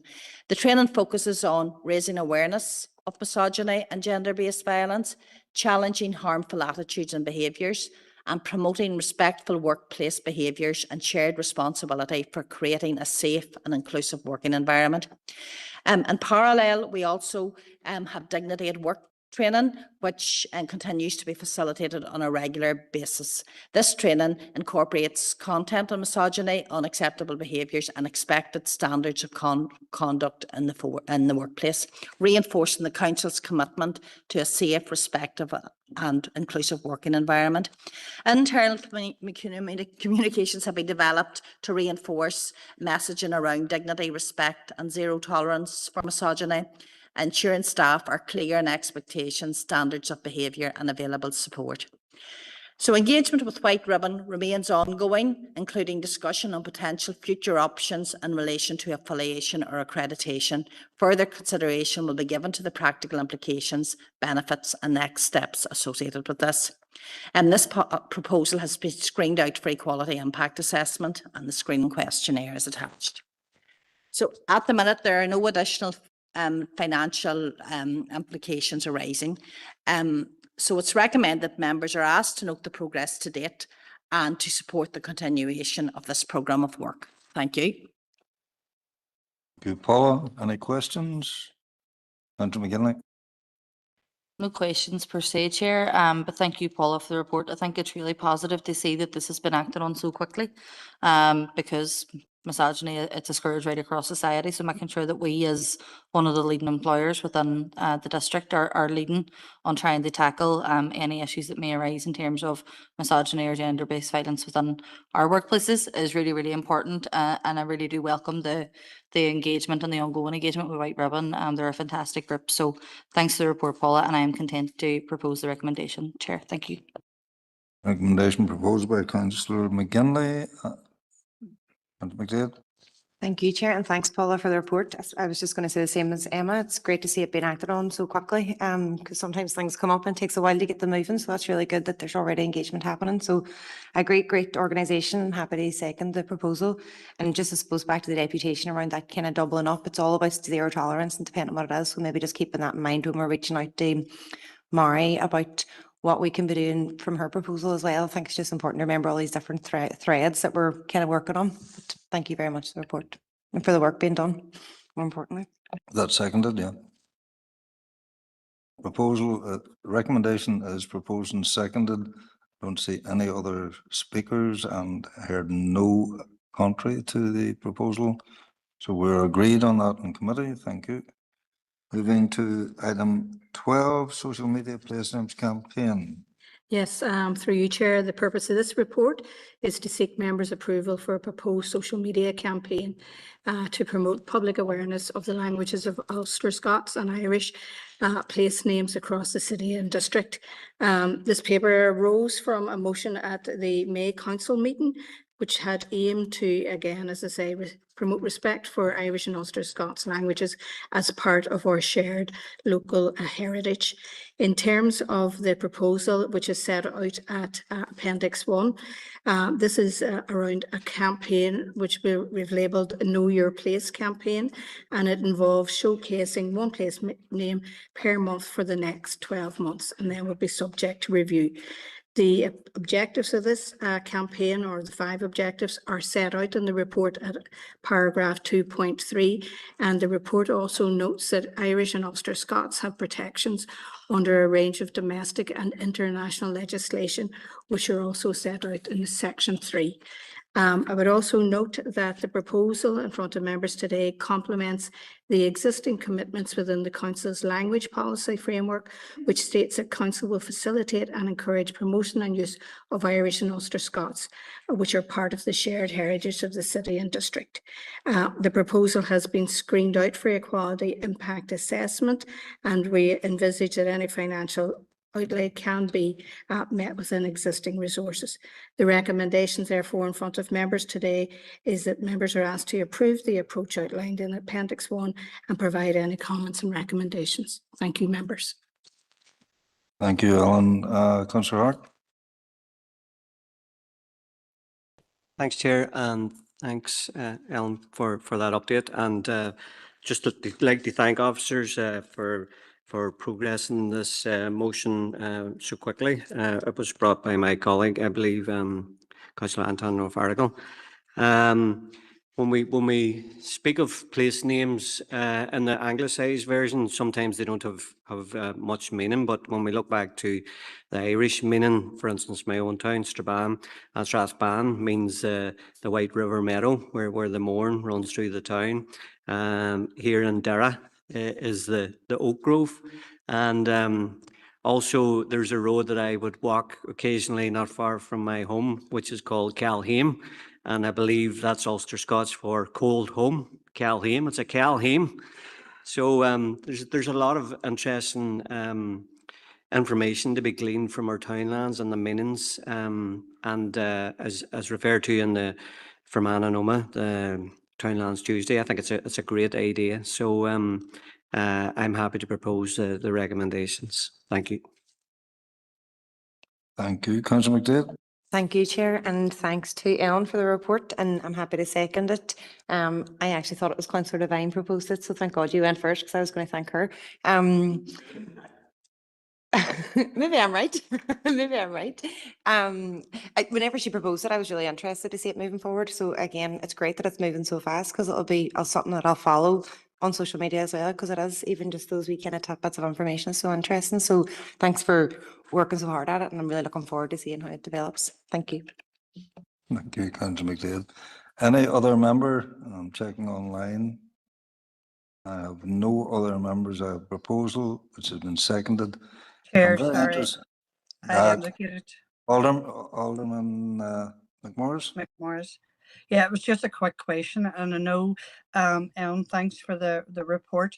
I know you had said that there was like one per month, but I was just looking to clarify, is it like Irish 1 month and Ulster Scots next month, or is it six each, or what way is that looking for you?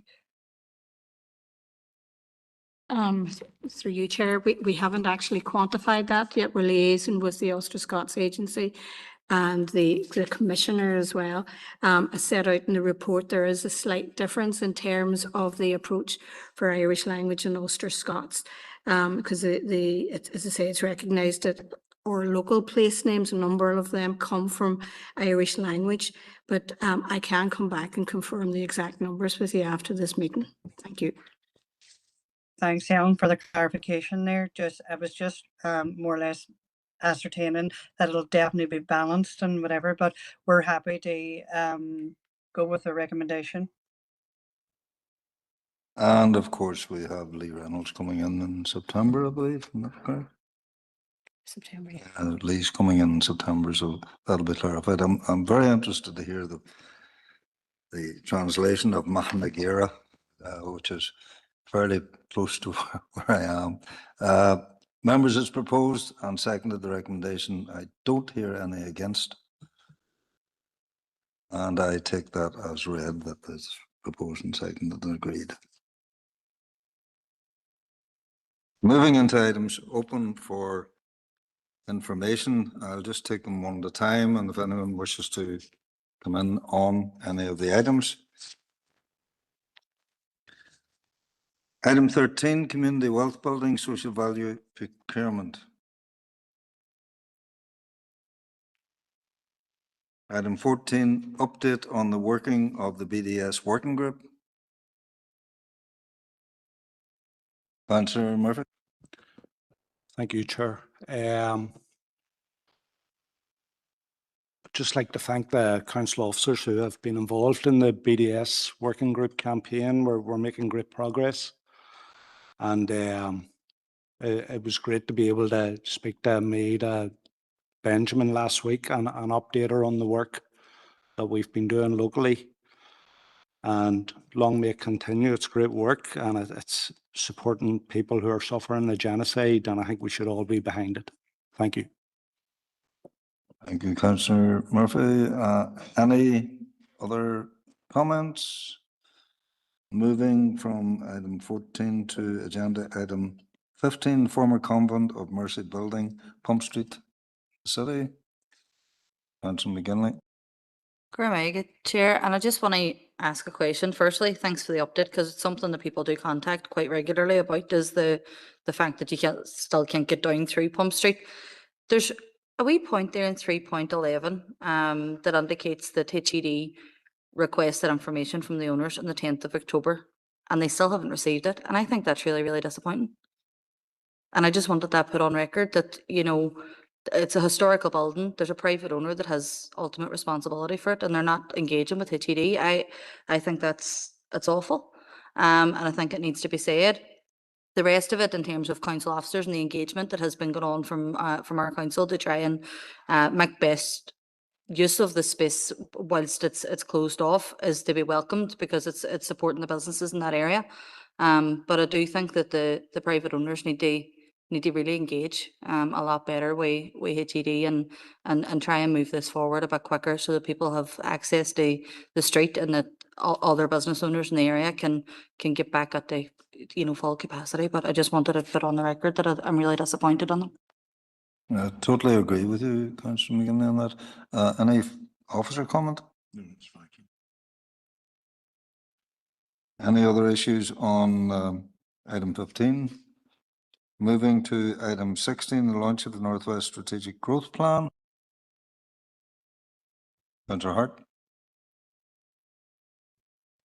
Thanks, Chair. I just wanted to put on record that as part of the Northwest Regional Development Group, we attended a meeting in Stormont, was it last week, the week before, which was really, really good to see all the interested groups coming together in a joined up approach. We heard the First Minister and the Deputy First Minister speak, the Health Minister, the Infrastructure Minister, Economy Minister. So to have that, all the big hitters there, you know, taking a keen interest in the Northwest region was great to see. We also heard from the people within their own expertise and their particular fields of education, health and business from both sides of the border. So that's what we need to do, take every opportunity to promote the Northwest region as a destination for education, business and health, and working collaboratively together with our partners in Donegal. So just to put on record, thanks for everybody's input into that very successful full day. Thank you. Councillor Hart. Any other member before I come in with my own comments on that? And to Councillor McGinley. I don't know if I have to declare an interest as a member of the Northwest Regional Development Group, but just for absolute clarity, I'm on it. So We'll be declaring interest. I totally agree with the remarks from Councillor Hart. And can I pay particular tribute to Rachel, who was instrumental in a lot of arm twisting, etc., to actually get that set up, but we eventually got there.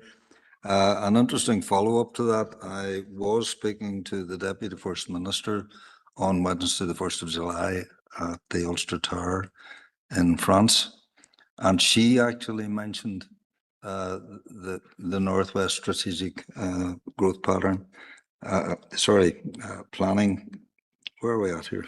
The Northwest Strategic Growth Plan. She mentioned it to me as a follow-up from that presentation that we had in Stormont. So obviously there was an impression made that that was actually brought up, and I hadn't broached it, but it was brought up by ourselves. So it's good to know that we are being taken notice of at that higher level. So I was going to say Alderman Hart there, Councillor Hart. Not yet, Your Honour. It just slipped my mind, but I have a conflict of interest. My sister Deirdre Hart was doing the presentation up there, so just put that on record. Thank you. Noted. Moving then to item 17, the last for information, forward schedule of deputations. Any comments on that?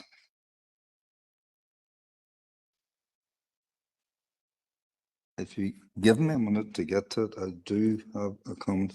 I note our next meeting, 1st of September, we have 2 presentations, and we all know that presentations can take a bit of time because of the concerns that we all have. We have the social work students' hardship and the Ulster Scots Commissioner. I'm mindful when Paul Deed was here, we had quite a lengthy engagement with Paul on that. Would members be minded for a 3 o'clock start for that meeting? or do you wish time to think about that?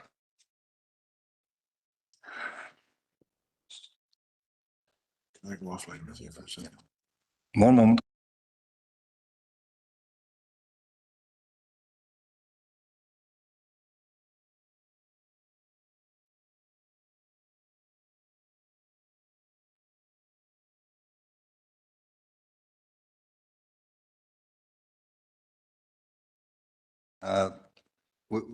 The chief executive was just saying there that the rest of the agenda in those meetings could be light, depending, play that by ear. But if we can just keep that in mind, that if we had a tremendous volume of other committee work, that the potential for an early start to allow the two presentations to be given proper attention, and we'll just leave that until further notice. I take it at the moment it's 4 o'clock. Can I just ask a question? If the two deputations have already confirmed, have they not already confirmed their time availability? So a change might not suit them. So we just need to be mindful of that before there's any changes. We'll see, we'll take it forward as it comes. Can I have a proposal to go into committee? Opposed, Councillor Hart, second, Councillor Heaney. Members, we'll